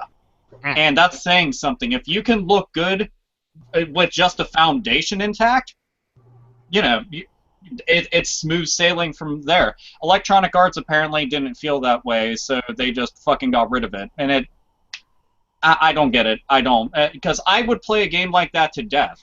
I just sat down on my Genesis and played Road Rash so fucking often. And as a matter of fact, that's the best game on the fucking 3DO. And I know that might seem like I'm grasping and trying real hard, but just saying that the 3DO out of its entire library, Road Rash, sits above everything else. Oh, Need for Speed's quite good, isn't it? Well, yeah, Need for Speed's good, Wing Commander is good, but the thing is, Road Rash is fucking excellent. Like, that's the best version of that one. Yeah. And well, then sorry, it just felt so amazing when you played it for the first time on the 3DO. It just felt like that's what the future game was going to be, rather than sort of look better than arcades at the time. Well, and it was a racing game where you could punch motherfuckers, which was revolutionary. Well, there's what's the name of the one? I don't know if you guys know off the top of your head, but somebody in the comments might end up knowing. But they have on a Kickstarter, they had gotten a Road Rash type game off the ground, and I know it's in production right now, and I can't remember. It's just weird. There's so Road many Redemption, I think it is. I mean, how many different flavors of racing game do we have on all the different systems? I mean, there's always some kind of off-brand shit in addition to Forza and Gran Turismo and all this other shit that are the main contenders and whatnot. But like with where motorcycles are concerned, there have been a few. You know, you get your like BMX and dirt bike rally kind of games. MotoGP. Yeah, and really that's about it. There's very little actually in the way of like a motorcycle racing market at all. And yet back in the day, there was a lot more of that. Road Rash wasn't the only game of its type. It was just Kawasaki. Yeah, there were actually quite a few. So. I'll tell you one interesting fact you might not know, that the PlayStation 4 is the first ever Sony console never to have a Ridge Racer game launched with it. I knew that. I actually knew that. Oh, well, fuck you then. Well, I'm sorry. After that whole Ridge Racer thing hounded them for like 5 years. I mean, of course. Well, I've actually wanted to play what was that new one that came out with Unbound? I think. Oh yeah, the Bugbear one. The one that essentially was Ridge Racer meets Burnout, smashed them together, which is fine with me because I've been a long-standing Ridge Racer fan for years, and I love all the Burnout games. There's no bad Burnout games. They're all excellent. But I prefer Destruction Derby.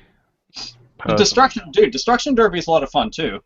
They have what is it? They have this one game that I played. It's called Mayhem. And that's a lot like Destruction Derby, except for it's done like comic book styling, and it's one of those games. Do I have it behind me? And of course you can't forget Grand Theft Auto. Although they need to put some more fucking motorcycles in those games. Jesus, there's like 3 motorcycles to ride around on that fucking game. It was bullshit. And there needs to be more tanks. There needs to be more of that kind of shit in general. There should. What's that one? Mayhem? All right. This is the game that I was saying is like Destruction Derby. So if I don't remember what all systems that it's on, but if anybody likes Destruction Derby, check this game out. It's cheap as fuck. And can we see the screenshots on the back, please? Huh? Can we see the back? The screenshots. I'm trying my best here. Ooh, but it's a bit like what's his name? Mad World. Is it like that? Yeah, actually, it did remind me of that quite a bit, and it did get compared to that. But the thing is, a lot of the reviews for it were just like, oh, it's not that great. But I saw it, and it was like $8-9 brand new. I said, fuck it. I picked it up, and I didn't really get why everybody was trying to take a shit on it. It's a budget game. This is like, this right here is like a kind of game that I would have picked up for like $20-30. But hell, I'm not going to complain single digits. Pretty good topic here, guys. Someone's asking, what are, and we've touched on this a couple of times just in diminished quantities, but do you guys know any movie-based games? This is from Echolet. That's exactly where I was going to. Okay, Do make you sure guys know any movie-based games that were good that didn't get a lot of attention? One that stuck out for me, I don't know if it got a lot of attention. I think I may have brought it up before, was The Warriors on PlayStation 2 and Xbox. I thought you meant, well, they got a sequel, didn't it? It did all right from what I remember. Did it? I don't recall. I just remember seeing it, drunk. Yeah, I know quite a few people who played Warriors. It was weird, like, toward the end of the PS2's life cycle, there were a lot of those kind of games that were based on older movies, like Scarface, around the same time. And Rocky came out, and... They're going to have a Dirty Harry one as well. That got cancelled, though. Oh, what? Oh, It would have sucked anyway. The new Mad Max game that's going to be coming out. Man. That actually looks like it'll be quite cool. We And there's require a Dirty Escape Harry. from LA move. There's Escape from New York game as well. That was cancelled. What? That's ridiculous. That makes me kind of sad. But, I mean, I'm trying to think of ones that didn't get a lot of attention, because most of the ones that I think of, a lot of people know about. Batman on NES is one of the best ones. GoldenEye. Batman Returns on SNES.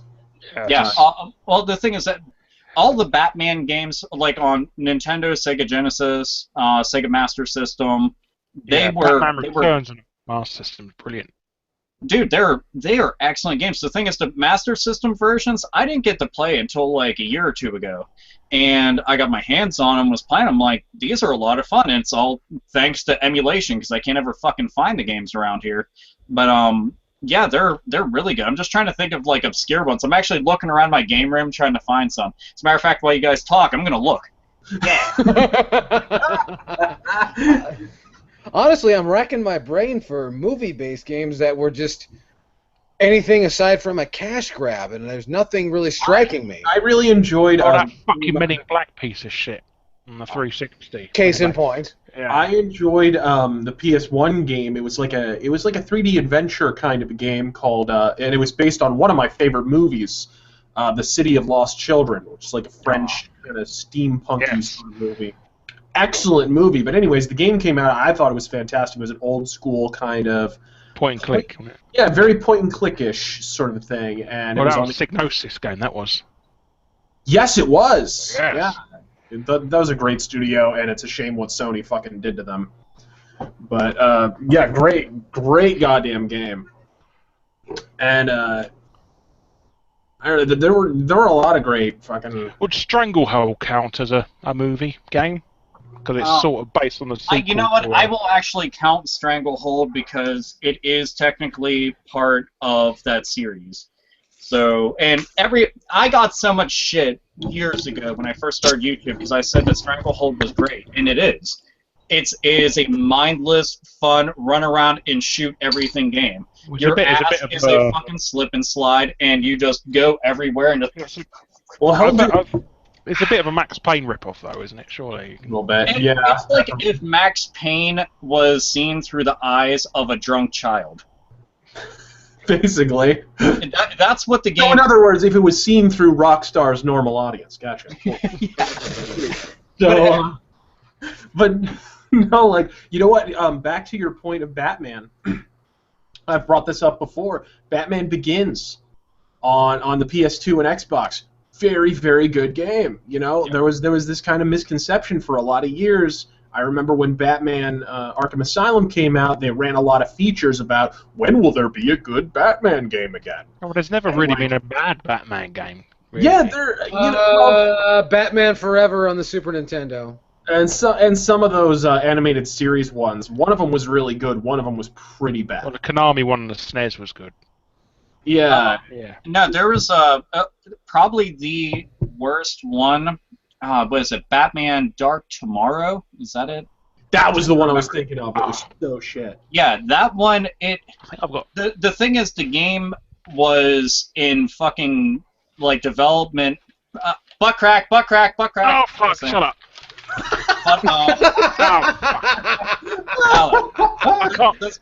Since we had butt crack and I'm aroused. You know what? This is an exclusive experience of the Hitbit Podcast, and we thank you for being with us. Ladies, keep away from the railing. Keep away.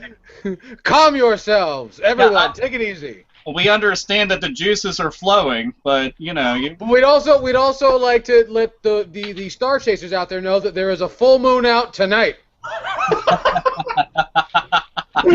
You guys are mean. Hey, we didn't say that your derriere was not something that we want to see in the derriere, but you know. I've got the Batman and Robin arcade game for PS1 somewhere. Yeah. Bravo. Oh, Batman and Robin on PS1. That game is fucking crap. Yeah. I never played Gotham City Racer. I don't know. There's some other ones. Damn, I cannot remember all of them off the top of my head. This kind of sucks. But Batman's been a property that got taken good care of, thankfully. On the average. Sometimes, yeah. Sometimes better than others. Well, as far as like the movies are concerned, when it comes to Batman and Batman Returns and Batman Begins, they were just fine. But other than that, like The Dark Knight never had a video game for it because at the time they were already making the Arkham games. No, they were making a Batman game, but it got cancelled. Were they? Yes. I'm convinced more games were canceled than ever got made in like that time period. Well, they did Batman Arkham. There's actually footage of the cancelled Arkham Asylum game as well, because it used to be Gotham by Gaslight, but set in the 18th century. Yeah, and those cape physics are mind-blowing. Dude, I would have dug a game like that so very much, because Gotham by Gaslight is a really good book. Granted, it's short, but it's just, it wasn't meant to be like one big, long-ass story, so... Yeah. But you can play your skin of him in the new Arkham Origins. So. Oh my goodness, butt crack is officially trending. Oh, fuck you. Trending hashtag butt crack. We need to make it more specific. Hashtag Larry's butt crack. Oh, that's right. I ruined my reputation. I'm not. What reputation is that? You appear on this fucking show. Your reputation. If anything, we are definitely like. We're gonna make your rap even bigger and better. It's gonna be no one has a butt crack quite like Larry Bundy Jr. Okay. Dude, if anything, you gotta be happy that it put a smile on the face of a ton of people. It did, absolutely. Soon, coming to the 8-Bit store, the Larry Bundy Jr. butt crack kit. You're gonna love it. It's gonna be great. It'll be right next to the Razor Fist bullet belt kit. Yes, the Razor Fist bullet belt and mascara kit. Now, while we're having a bit of a lull here, I want to get a few of these stories that we thought were so important before I started drinking. But Razor Fist, now you said that Neversoft, the fucking Tony Hawk people, are merging with Infinity Ward. Is that true? Yeah, officially Activision. When did that happen? Just happened this last week. Wow. They are consolidating. Yeah, they are consolidating to save money because Activision doesn't have enough of that, apparently. Call of Duty skateboard controllers, the next big thing. Oh no! Well, hey, look, Neversoft did, or was that Raven? I believe it was Neversoft, did make Gun, correct? I think so. I think you are correct. And then they cancelled Gun 2. Which is ridiculous because well, don't forget, to me, Gun will always be known as the most rapidly declining price of a video game I ever saw. It was $60 the day it came out, and it was $10 in like a week. Dude, if it had come out just a couple years later, it would have seized on that whole that whole Red Dead Redemption zeitgeist and would have made so much money. And it's fantastic. It's a great game. It really is. I couldn't find the last gold pile. It drove me fucking insane. I spent months looking around the entire game looking for this single gold pile. I still can't find it. Good lord. And one of the things that I brought up before we got to do the podcast was I legitimately just did not remember anything that Neversoft was doing, since I just knew them as the people that were constantly doing Tony Hawk games, or else their families would be executed sight on scene. And that's it. And I was just like, wow, they're still around. I was absolutely unaware. And what was some of the later stuff that they've done recently that you guys said? Oh, sorry, I thought you were talking about Sledgehammer games when we were talking, but... No, never saw. No, they did Gun. Well, hey, that was a great fucking game. That's period. Okay, they've made. They worked on Band Hero, Spider-Man 1. You know, the really good one, the good Spider-Man game. God, okay, now I'm feeling a little better about them going away. I'm a man. But everything they've pretty much done is either Call of Duty Ghosts. They've done the Extinction mode on it, so the alien fighting. Everything else is Guitar Hero, Band Hero. They're basically going to be folded into Infinity Ward and just turned into. And people are asking, like, what are they going to be called? Infinity Soft or Never Ward? It's like, they're going to be called Infinity Ward because Activision does not give a fuck about Neversoft. They're going to be the guys that animate the fucking bullets. No kidding.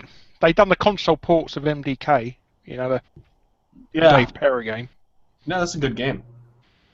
But fucking, I mean, there's no way that this is going to be a shared name. It's Infinity Ward. They're going to get swallowed up, and they're going to do all of the labor that most of Infinity Ward doesn't give a shit enough to do. They might just be renamed like Infinity Ward East or something like they always do with.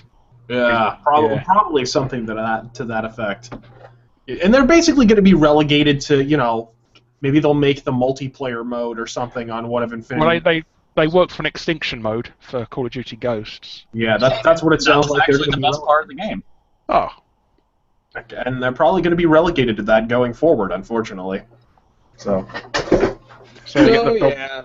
I know we have a hashtag Dr. Claw's butt crack. That's fantastic. Never seen my butt crack ever again.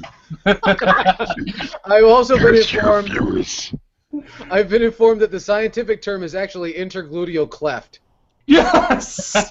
So we always have to remain scientifically correct here on the Hate Bit podcast, which is very important. No, you don't want to piss off Bill Nye. Just look at that fucking debate he had with that one dude. He debated evolution with a guy that looks like a monkey. that was definitely. He debated evolution with a guy who's still waiting for his opposable thumb. Make no mistake about that. I mean, in his defense, he had probably just pulled himself up from the primordial morass that morning. Well, actually, he also kind of looks like a shrunken head. Ken Ham does. A little bit. Just like a shrunken head that fell in bleach. But anyway, he's that guy at the end of Beetlejuice.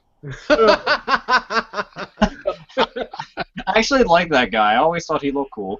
That poor guy. But and also in other news, apparently the fine folks.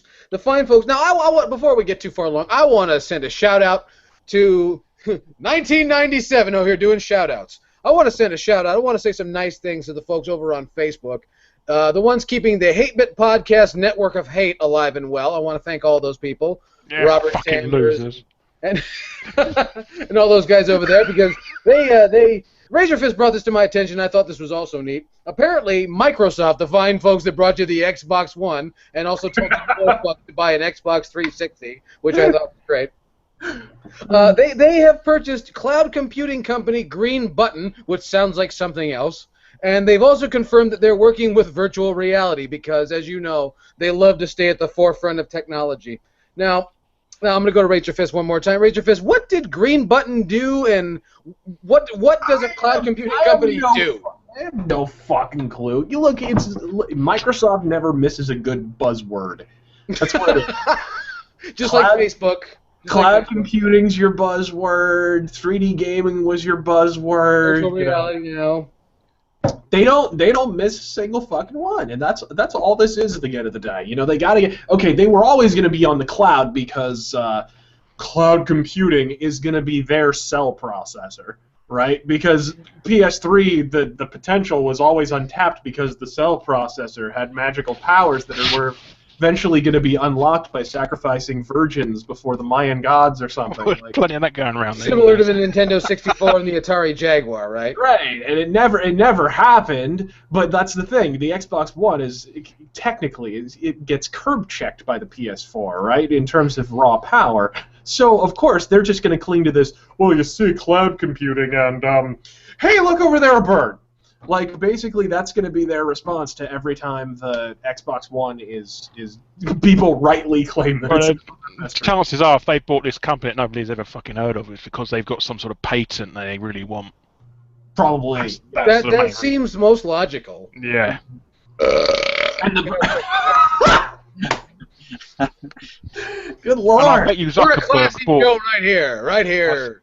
Live for each and every one. I think I say a couple of months ago in one of your videos, Omega, that I reckon that Zuckerberg's bought Oculus just for the patents. He'll dissolve the company in about 5 years and then sell the patents or lease them to Microsoft or entirely Sony. possible, yeah, and that's definitely a likely scenario. We'll see, but that's the other thing that Microsoft are jumping on is the fucking virtual reality thing because Sony is jumping on it now, and so of course they've got to keep. Which has it ever worked out for anyone who's been third place to jump in on a specific trend? Like PlayStation Move was the third motion control device to launch of that generation. Didn't work out so well for Sony.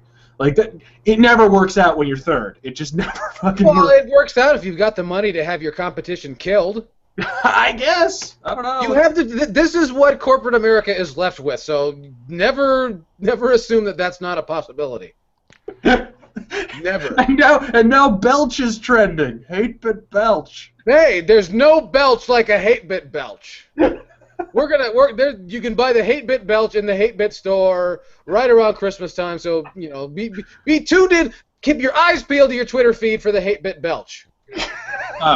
Somebody brought up what we think of trading card games like Yu-Gi-Oh! And Magic the Gathering and Pokemon. I've got Magic the Gathering cards right here. Well, how do you feel? Oh, do you feel better about yourself? I sure do. Do you feel a better person? Cool. I have Marvel Versus cards with me, and I have a little BattleTech, little BattleTech cards because the year 1997 came calling. I was about to say you're a lot more hardcore than I am. Yeah. I'm sitting here with fucking Eldrazi cards from Magic the Gathering, and you're busting out some shit. I'm like, damn, I have not seen that in a long time. I've got a couple different Magic the Gathering decks, and the only thing I've got is Top Trumps 2, Hey, Borderlands 2 Top Trumps. I can trump all of that. I've got a goddamn David Coverdale rock card from 1989. Yeah! You fucking best that. Any one of you motherfuckers who's got something better than that. I got CC DeVille, too. I was going to say, the only thing that I have, and it's not in this room, but I have the Mewtwo Pokemon card that came with the Pokemon the Movie VHS tape. Woo! And it's from my actual Pokemon the Movie VHS tape. So I was like, yeah. Here we go. Ninja Turtles postcard book from 1990. 90-something. Damn, now I feel sad that I don't have that. Like, part of my life... okay, here, fuck it. Because, why not? Yes! Excellent. And the best part about it is Nightwing. Yeah, but that's just Daredevil. In the red outfit, he's just Daredevil, let's be honest. I don't know what it is, but I got one of those. I don't know who that is, but... that looks like a clone trooper. Yeah, it's a clone trooper. I've got the complete series of Life of Mars on DVD. Wait. Can we call this 8-bit show and tell? Yes! We can, absolutely. I also want everyone to know that this episode of the 8-Bit Podcast was brought to you by the Sucrets Classic. Yes. Here, I've got this, because we were talking about wrestling earlier. I have a really retarded Kurt Angle figure that's only here because he looks like he's retarded. But I know this might not focus on him. There it is. I've got the final edition. I haven't got it here, but I've got the final edition of Chris Benoit, his figure, and underneath it's got maybe a choking hazard to children underneath. Oh! And it's absolutely true. Yeah. Oh, and speaking of choking hazards, I have a Sonic the Hedgehog of mechanical pencil. Oh my goodness. There's so much crap laying around me, I don't know where to begin. Well, I'm sure there's a whole bunch of people that want you just to totally dissect the shelf behind you. Dude, there's... Here, I'll get my favorite thing that nobody notices on the shelf. And it's in the corner. Most people don't fucking see this, but... I have the Hellraiser puzzle box, Ah. and it's always sitting back there, and Have you nobody opened it? uses it. And I could always just open it live on the podcast and then die. It'd be pretty cool. You want to? You wanna open it? Come on. You don't give her a cat, they're already evil. Okay, here we go. Here we go. Good question. What is our biggest gaming guilty pleasure in terms of a game that we flat out know is a pile of dick and we still enjoy it anyways? Oh, I got boy. King Kong Bundy figure. That's not an answer at all. But it's fucking cool. Hey, when you show that off, you count to 5. Man, One. a game that's total shit, but I love it anyway. That's what the Japanese It's call bound it. to be something on the PlayStation 1. No. That's what the Japanese call a kusoge. Okay. Here's confession time for me. Okay, I kind of have to hand over my cock and balls along with this admission, but Final Fantasy VIII. Really? I don't hate Final Fantasy VIII. I'm sorry, I enjoyed the game, and it's just Fucking bastard. hate it. I really think you should have prefaced that with "God damn it." You could have totally turned this around. Like, don't make it a guilty pleasure. It's like, I like Final Fantasy. God The damn it. visible-looking G.I. Joe Sagat figure. Let's not be. Oh, I've got that actually.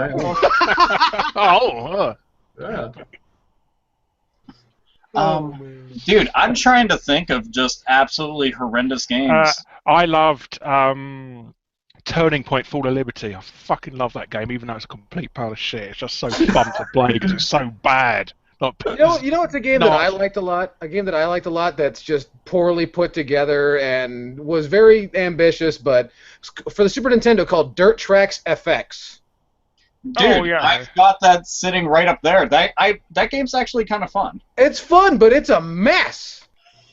It's an early attempt at polygonic, 3D graphics. It's a mess, but it is fun. It is fun. Don't get me wrong. What was that Transformers one they done as well? That like Vortex or something. You know what I found out in my experience? Oh, Vortex, yeah, I remember that. Oh, Vortex was. Are there any good Transformers games out there? Any? Yes, the PS2 one. Yeah, Atari one. They were Atari the released. new one where they. What's the one that they've got? It's on 360 and PS3, but it's got that big ass fucking Transformer that's like walking around and shit. What, It's huge, Unicron. like huh? Unicron. What's the game name? I forgot. Oh, Is okay. it Fall? What? Is it Fall of Cybertron? Yeah, that's it. Yeah, that game I actually liked. It looks good. It controls good. I don't remember shit about the story. I just remember running around and having a blast. So just like the Figuratively, movie. literally. Fuck though. Like terrible games that I like a whole bunch. I still am having trouble fucking like. My brain's just drawing a goddamn blank. Alright, Every surely you time I played think Turning. stuff like that, I think a Deadly Premonition. Have you played Turning Point? Yeah, but that's not bad. That's a good game. That's a legitimately good game. Please play Turning Point. Turning Point. Yes, because it's so bad, it's good. Okay, what about? I know what answer. Even though he's not actually here, my video editor, Terangel, I know what his answer would be. It'd be Robot Alchemic Drive for the PS2. Who made that? It was made by the same people who made Earth Defense Force, actually. I was gonna say, I know it was published by Enix. That I remember. It is a turd, but it's a really interesting, cool turd. It's like it's a giant robot game. You control giant robots, and the controls are bizarre. Like one button will be one leg, and one will be another, and it's madness. And yet, it's one of the most interesting like video game concepts I've ever played. So yeah, that would be his answer in spirit. So. Well, that's good. That's good that Taryn can be here in spirit. We always represent. Now, if we're exhausted on that topic, here's one that I thought was really neat, and no one's ever asked us this before. John Eller says, "Which band have you seen live that has put on the best show that you've ever seen live?" And it says for him it was Gwar and Ghost BC. Gwar is a great live show, but Razorfist, who was the best live show that ever just grabbed you? This is a great live show. I really dug seeing Venom live in 2006, I think. Wow. I thought they were fucking great live. And really, you cannot go wrong with Alice Cooper. Alice Cooper is the best fucking show you can go to. He's never not cool live. You know, he fucking injected himself with a giant fucking syringe and cut his own head off, and fucking, it's just fantastic. Unfortunately, his song selection eats dick, but, you know, because it's always the same shit over and over again. It's like, change it up, motherfucker. You got how many billion albums? Like, throw some other songs in there, but, you know, like, it's fantastic shit. I would say it'd be a tie between those two, Venom and Alice Cooper. Love the shit out of those. That's good. That's good. Larry, is there any group you've ever seen live that's just? I've never been to a live show. You never been to a live show? Well, no. Fuck you. There we go. Okay, no. There's one more for me. All right. Seeing Watain for the first time. Ah. Where, you know, and I'm not big into the Swedish Norsecore black metal or whatever, but you know, I got free tickets to go, and I was like, hey, I'm gonna go. And you walk in, they did this long prep and wouldn't let anybody into the venue before they played, and there were no openers. It was just them. That sounds terrible. Yeah, but here's the thing: they did this long prep, they let everybody in. It's dark. There are no lights on in the fucking venue, and you're like, what the fuck is going on? And you just smell rotting shit. You smell death. Did you go see Mayhem? I'm like, what is this smell? And then they light these torches on the side of the stage, and there's just pigs' skulls and heads and butchered meat and fucking mangled body parts stuck to spikes on the edge of the stage. Wait, what band are you talking about? Watain. Dude, that's who I was gonna fucking say. I was like, wait a minute, this sounds just like Watain. I saw them in New York, and dude, everything Razorfist is saying is 100% accurate. As a matter of fact, if you see their fucking the stuff that they wear on stage, yep. when you go up to it close, because it's always drenched in fucking blood, the shit is hard as a fucking rock, it's brittle. Yeah. And they took a shower and shit afterwards because they needed to, but they got big containers of blood, a bunch of fucking skulls and bones, and trying to get that shit through security, they said it's a nightmare.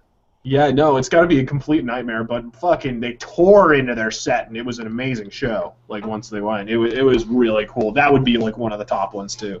Dude, that was it's funny because I was going to pick that and pick the only time I've ever gotten to see Gwar, which was years ago. I was actually going to see them when I was in fucking, I was in middle school and I was going to see them, but the show got canceled here because we had a blizzard. You know, Pittsburgh, yeah. But when I did get to see Gwar, I was just out of high school and I was in college. And I went there and it was them. I actually forget who else was at the show because I didn't give a fuck. I just wanted to go see Gwar. And I went into the pit, and I was covered in fake blood because they do a lot of that shit on stage. They just fucking everywhere, and they go nuts on stage, and it's really cool. Anybody that's willing to go the whole 9 yards and do stuff you know how you describe with Alice Cooper, I love that to death. It's absolutely awesome. Yeah, it's actually very similar to Alice Cooper because they both bring out effigies of people that they hate and fucking kill them and decapitate them. I remember when Gwar, because I went to a Gwar show too back in 2003, and they brought Osama bin Laden on stage and decapitated him and shit. And Alice Cooper kind of does the same shit. But it was really interesting. I've never gotten to see Alice Cooper live, but I'd like to. But unfortunately, you really should, dude. Tickets to his show to get a decent seat are pricey. Yeah, but unless you go see him open for goddamn Megadeth, which sounds totally backwards. Oh god, that's extremely fucking backwards. Alice Cooper doesn't fucking open for anybody. Period. Well, okay, I can understand. I went to see him at the football stadium out here, and he was opening for the Rolling Stones. That I can be okay, it's the Stones. All right, gotcha. But well, what did he do? Help put them on stage too? in the immortal words of Dennis Miller, believe me, moss has gathered. God, yeah, seriously, you'd have more luck, opening for Rock Hudson. Since Larry hasn't actually seen anybody live, is there any particular bands or any performers that you would like to see live? Not really, no. No, I'm not into sort of going to see things. I'm happy enough just You're happy enough that the internet brings it to you. Good for you. Good on yes, you. I'm too fucking lazy. I don't give a shit about paying somebody. Paying people money for entertainment? What the fuck is that? Yeah, fucking that's what BitTorrent's for, bitches. Honestly, yeah. If anybody watching me right now had to fucking pay for this, they'd be outside. Yeah. Oh wow. Anyway, I think we got time for one more question. What do you think? Yeah, I say we do it. We got time for one more. Somebody pick a good question because there's a lot of opinions on here, but not a lot of questions. And Andrew Codd says, "Big rigs." That's all he says. Well, this is something that's easy to fucking turn into a big discussion. But Azure Edge, I don't know. Do you have any niche game suggestions? Niche game.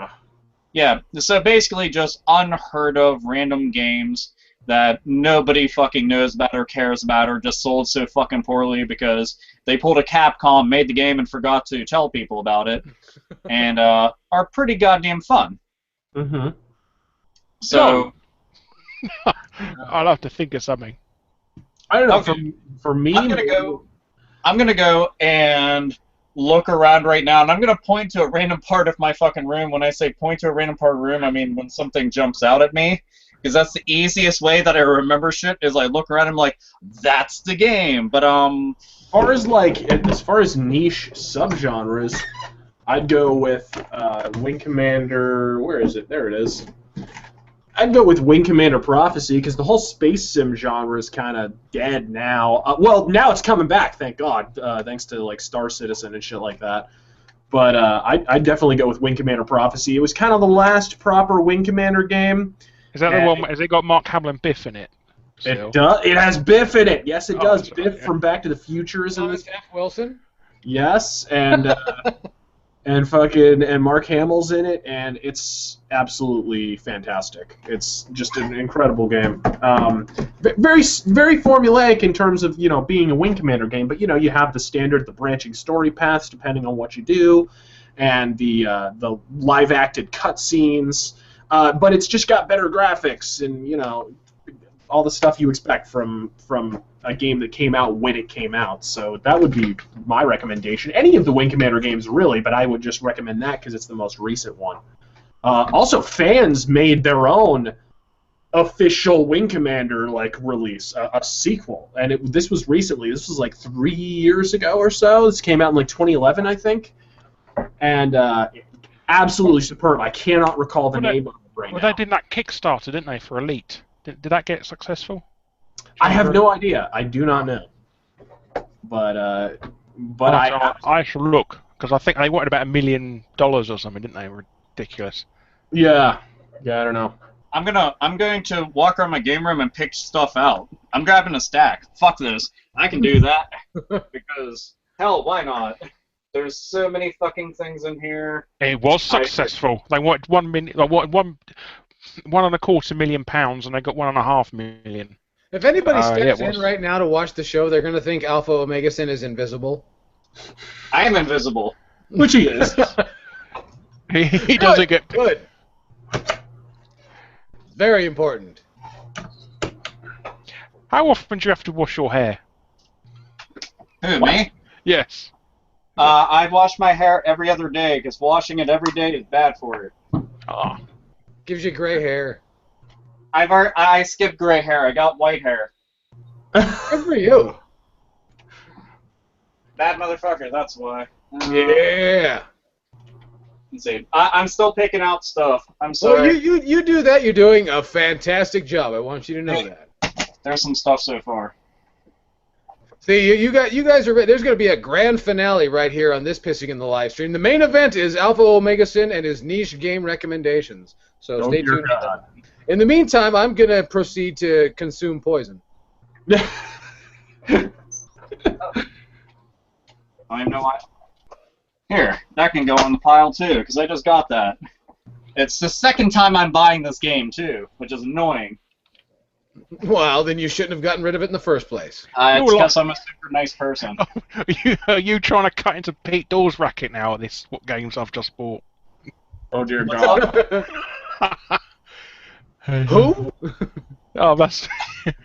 And here's my new game. I got it today. Unboxing video. Poor Pete Dorr. He was born without a personality. That's a shame. Yes. Yeah, well, that won't stop you on YouTube. No, of course not. This will just be random crap that I just picked out. There's so many other fucking games I could pick, but fuck you, at least I'm trying. Okay, one of my all-time favorite games for the Master System, if not my all-time favorite, Alex Kidd in Shinobi World. Is that the Blue Label one? Is that the Blue Label? Is that the Blue Label cartridge? I do believe so. Because that's the rare one. Oh, you lucky bastard! Yeah, that's the rare one. Yes. I actually had this game before. I've seen it twice, and both times I got it. And last time I actually gave it to my friend Rich because he's going for a complete Master System collection. And this time around I found this, but this one actually had the manual. So I was like, whoa. I queued up for half an hour to play that at the Computer Entertainment Show in 1990. I always remember that. You're I had a it, lucky motherfucker then. Yes. Wait. Stuff like that. What year in the 1900s? Fuck you. 1990. 1990 it was. Yes, I queued half an hour. 1990? Wait, Yes. you went? Yes. Wow. Yes. And I just remember I getting really, really jealous that some kid bought a Japanese Mega Drive and a copy of Phantasy Star 2. And then again, in hindsight, he's a fucking idiot for buying a Japanese RPG in Japanese. So, Remember how we At least before the internet. we brought up video game remakes? Well, this is one that I forgot about, but is actually pretty fucking sweet, and that's A Boy and His Blob. And That's a good one. I like the original, but I can never beat the original. This one I can beat. It's a lot easier, but I think this one's a lot more fun. And it looks a hell of a lot nicer, too, and it's just, overall, they did a better job with it. Probably one of the best. I'll put this into my top 5 beat-em-ups of all time. Yakuza 3. It's amazing. Seriously. have you got the zombie one? Yeah, I've got every Yakuza game except for the ones that are Japanese only. So. Yeah. But, yeah, look, I'm Cosma. Haha. But this was the first one that I got to sink my teeth into, then I doubled back, and I don't understand why these games don't do better. They've got better storylines than most RPGs, and beat-em-ups are just mindless fun. I don't know. Yeah. Speaking of JRPGs, Skies of Arcadia Legends, I like the Dreamcast one, but this one has more story, more characters, more dungeons, more bosses, and it looks nicer, so you should get it. This can apply to any and all of the Katamari games. They're essentially all the same, but the Katamari games are just fun. Seriously, get drunk and play the Katamari games. You're just rolling a ball around and collecting shit and making it bigger. You eventually can pull the universe.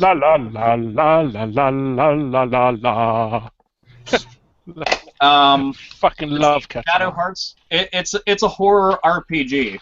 That right there says a lot, and it's actually got a pretty decent battle system, very good art style. That's fucking awesome. And lastly, Grim Grimoire. Take a real-time strategy game and then put it on a 2-dimensional playing field.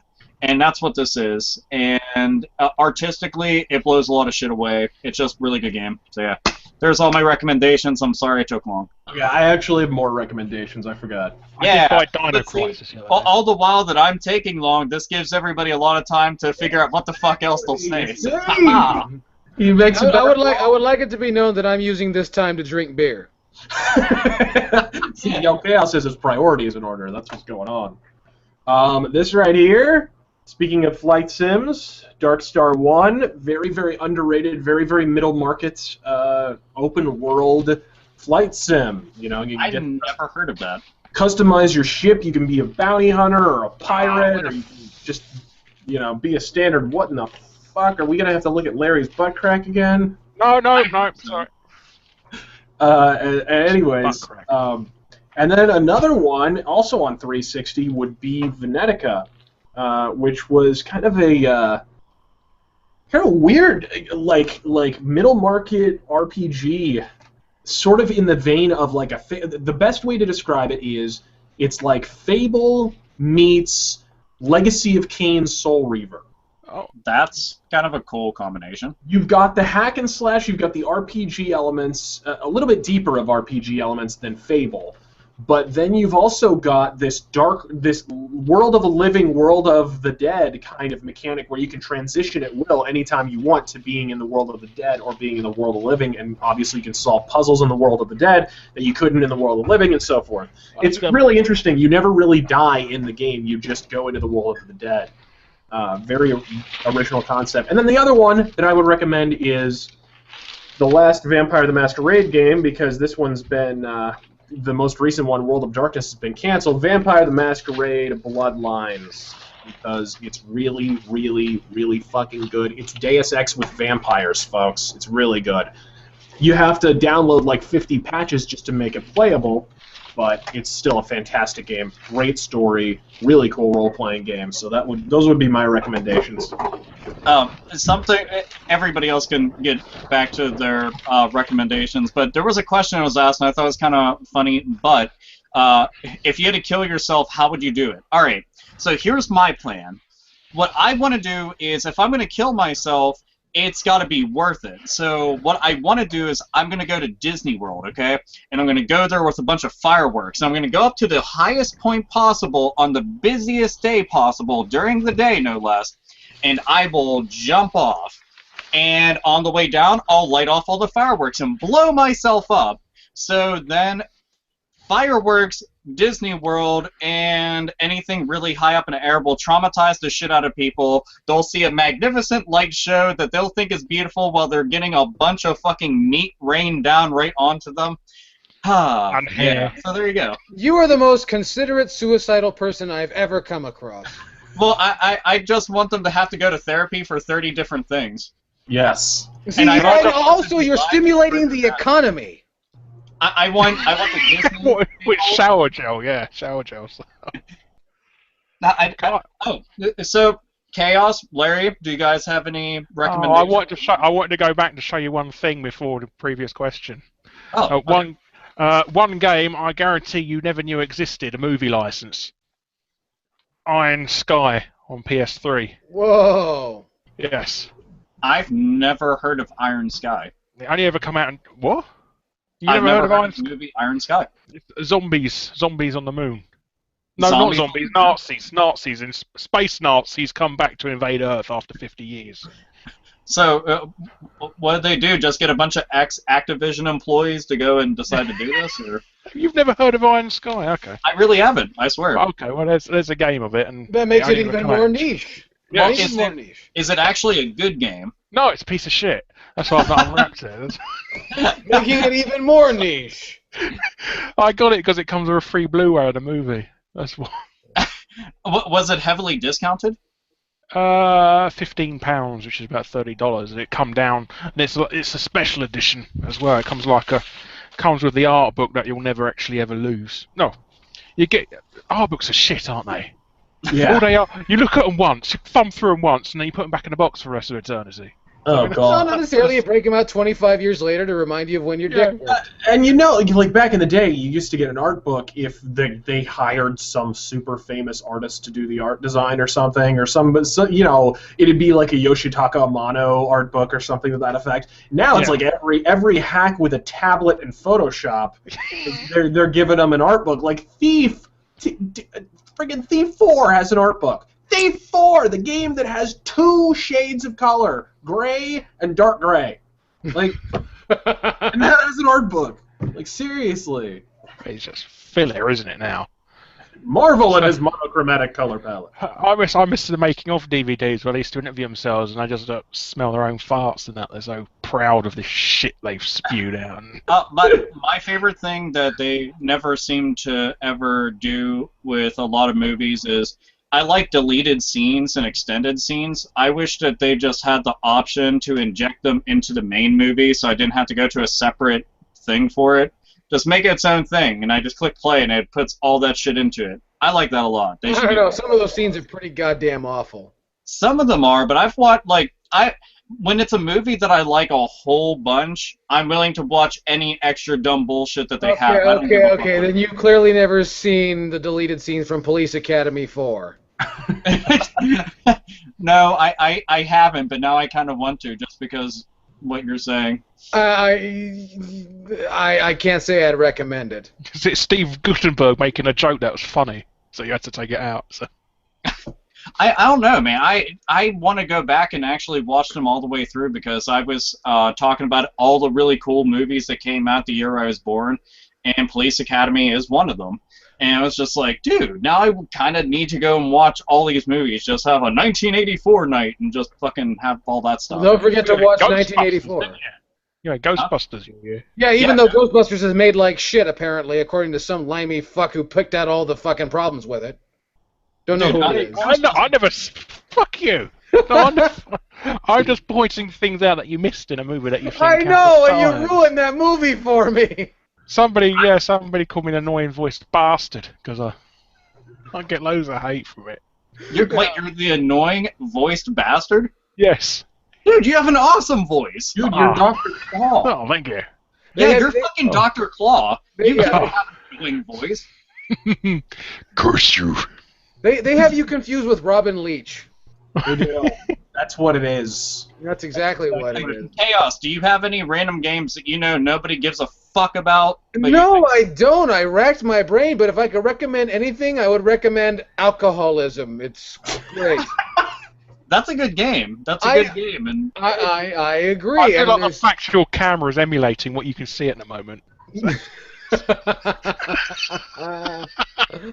But unfortunately, I thought we were doing that question about how you kill yourself the best way. Oh, are we doing that already? Oh yeah. Well, I already answered the way that I would kill myself, and that's just to traumatize a shitload of people in a really funny and neat way. So, what if you guys could kill yourself in any way possible?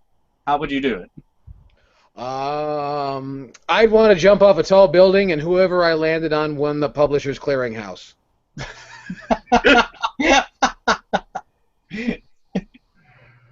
The problem is you'd have to talk to the Publishers Clearinghouse people first, and those cheap bastards, they wouldn't light your pipe if your ass was on fire, Suicide bomb into MTV headquarters. Oh, that's good. Wait, I want to change my vote. I want to do the same thing, but Cartoon Network. If you're gonna be all self-pitying, don't be selfish. Do some good on your way out. That is true. Well, you could do that at a U2 convention, really, couldn't you? Oh man, yeah. A couple of grenades just running. Yeah. We need somebody to blow themselves up at like PAX South. Oh yeah. Just so you know, we definitely sound like the worst people on the entire planet, but to let you know, you did decide to click on something called the 8-Bit Podcast. In fact. So, that's right. This is nobody's fault but your own. We are prejudiced against everything. Yeah, we're not bad people. We're just saying all this shit you're thinking. Absolutely. In fact, I say, I've always said, why the fuck? If you're gonna kill yourself anyways, why don't we just set up a suicide bomber hotline? Why don't we just? Because we're fighting how many freaking wars, Are we gonna give out suggestions no? Don't blow up Pittsburgh. There's more people you could kill in Tucson, Arizona. No, it's pick up the phone, hey, what's up, suicide hotline? Oh yeah, my life sucks and my job's over and I was just diagnosed with cancer. I can't live any. Yeah, that's really, really bad. Hey, can you drive a stick shift? Are you familiar with the Trinity Broadcasting Network? Yes. We could even keep a high score table, couldn't we? We could go. Yeah, and it's just Microsoft would be on this in seconds. It'd be leaderboards and shit. we are officially on 17 different government watch lists. Oh, well, maybe they'll know that I'm out of beer. Well, at least it gives the NSA something interesting to watch for once. Instead of people wanting to know what is your werewolf name and shit like that. Fuck bollocks like that. Larry, do you have a preference upon your miraculous suicide attempt? I don't know. Just taking a lot of people with me. God damn it! Take as many people with me. God damn it! That is the spirit. I love that. You're just I don't give a fuck, man, woman, child. I just want them to be alive and then to be gone when I am. Yeah. I don't give a fuck. They're alive before and dead after. I don't care. I'll be a fucking pile of goo on the floor. So I won't give Why a am I shit. picturing Larry at like a sandwich bar with cyanide or something? Oh, come on. Just one player. That's one. You high score of one. You can go harder than that. No, you can take a lot of people with you. There's a couple of... You gotta put cyanide somehow in a whole bunch of birthday cake. I just... Oh, I don't know. I feel like photos. we're being more thoughtful about these scenarios than the team that made the last Hitman game was about theirs. And that's their job. How about just strapping a chainsaw to the arm and legs to the guy with photosensitive epilepsy and sticking him in a disco?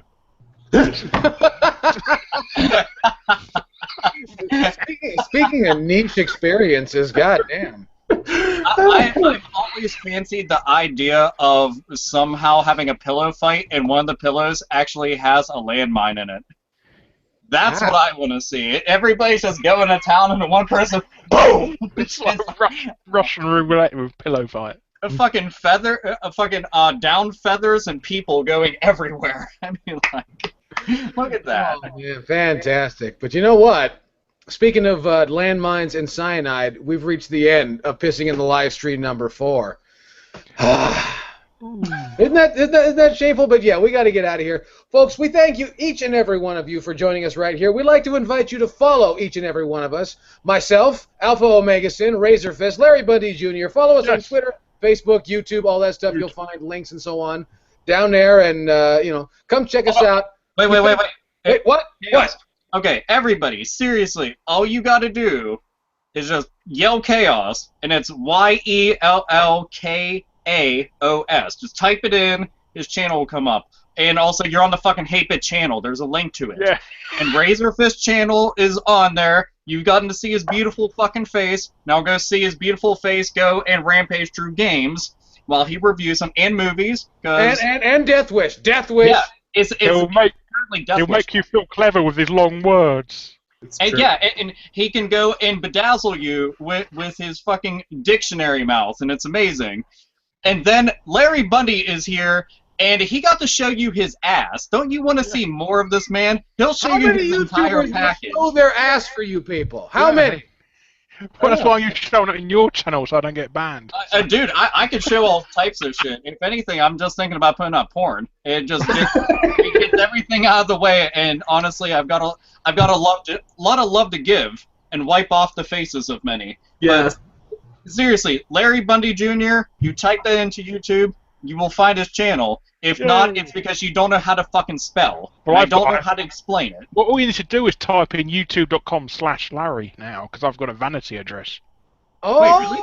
Good for you. Yes. So you just type in Larry and get my name. This smooth bastard. Yeah. Look at that. Thinking ahead and everything. Well, as you see right here, this is the show where you get all kinds of hate, all kinds of booze, and you even get to look at butts. So, thank you for joining us. My name is Yell Chaos. Joining me as always was the astonishing Alpha Omega Sin. Thank you, nerds and nerdettes, for showing up, and for anybody who doesn't give a fuck about me, don't worry, I give a fuck about your mom. The radical Razor Fist. Thank you for joining us and gazing at my pert man breasts, and we'll see you again. God fucking speed. And the man with the lavish derriere, Mr. Larry Bundy Jr. See you next time when they run out of guests reviews. Thank you very much, folks. We love you. You guys have been great, and we have been the 8-Bit Podcast. We'll see you next time. Bye-bye. I was going to keep squeezing my tits together like this, because it means it's going to be live. We gotta.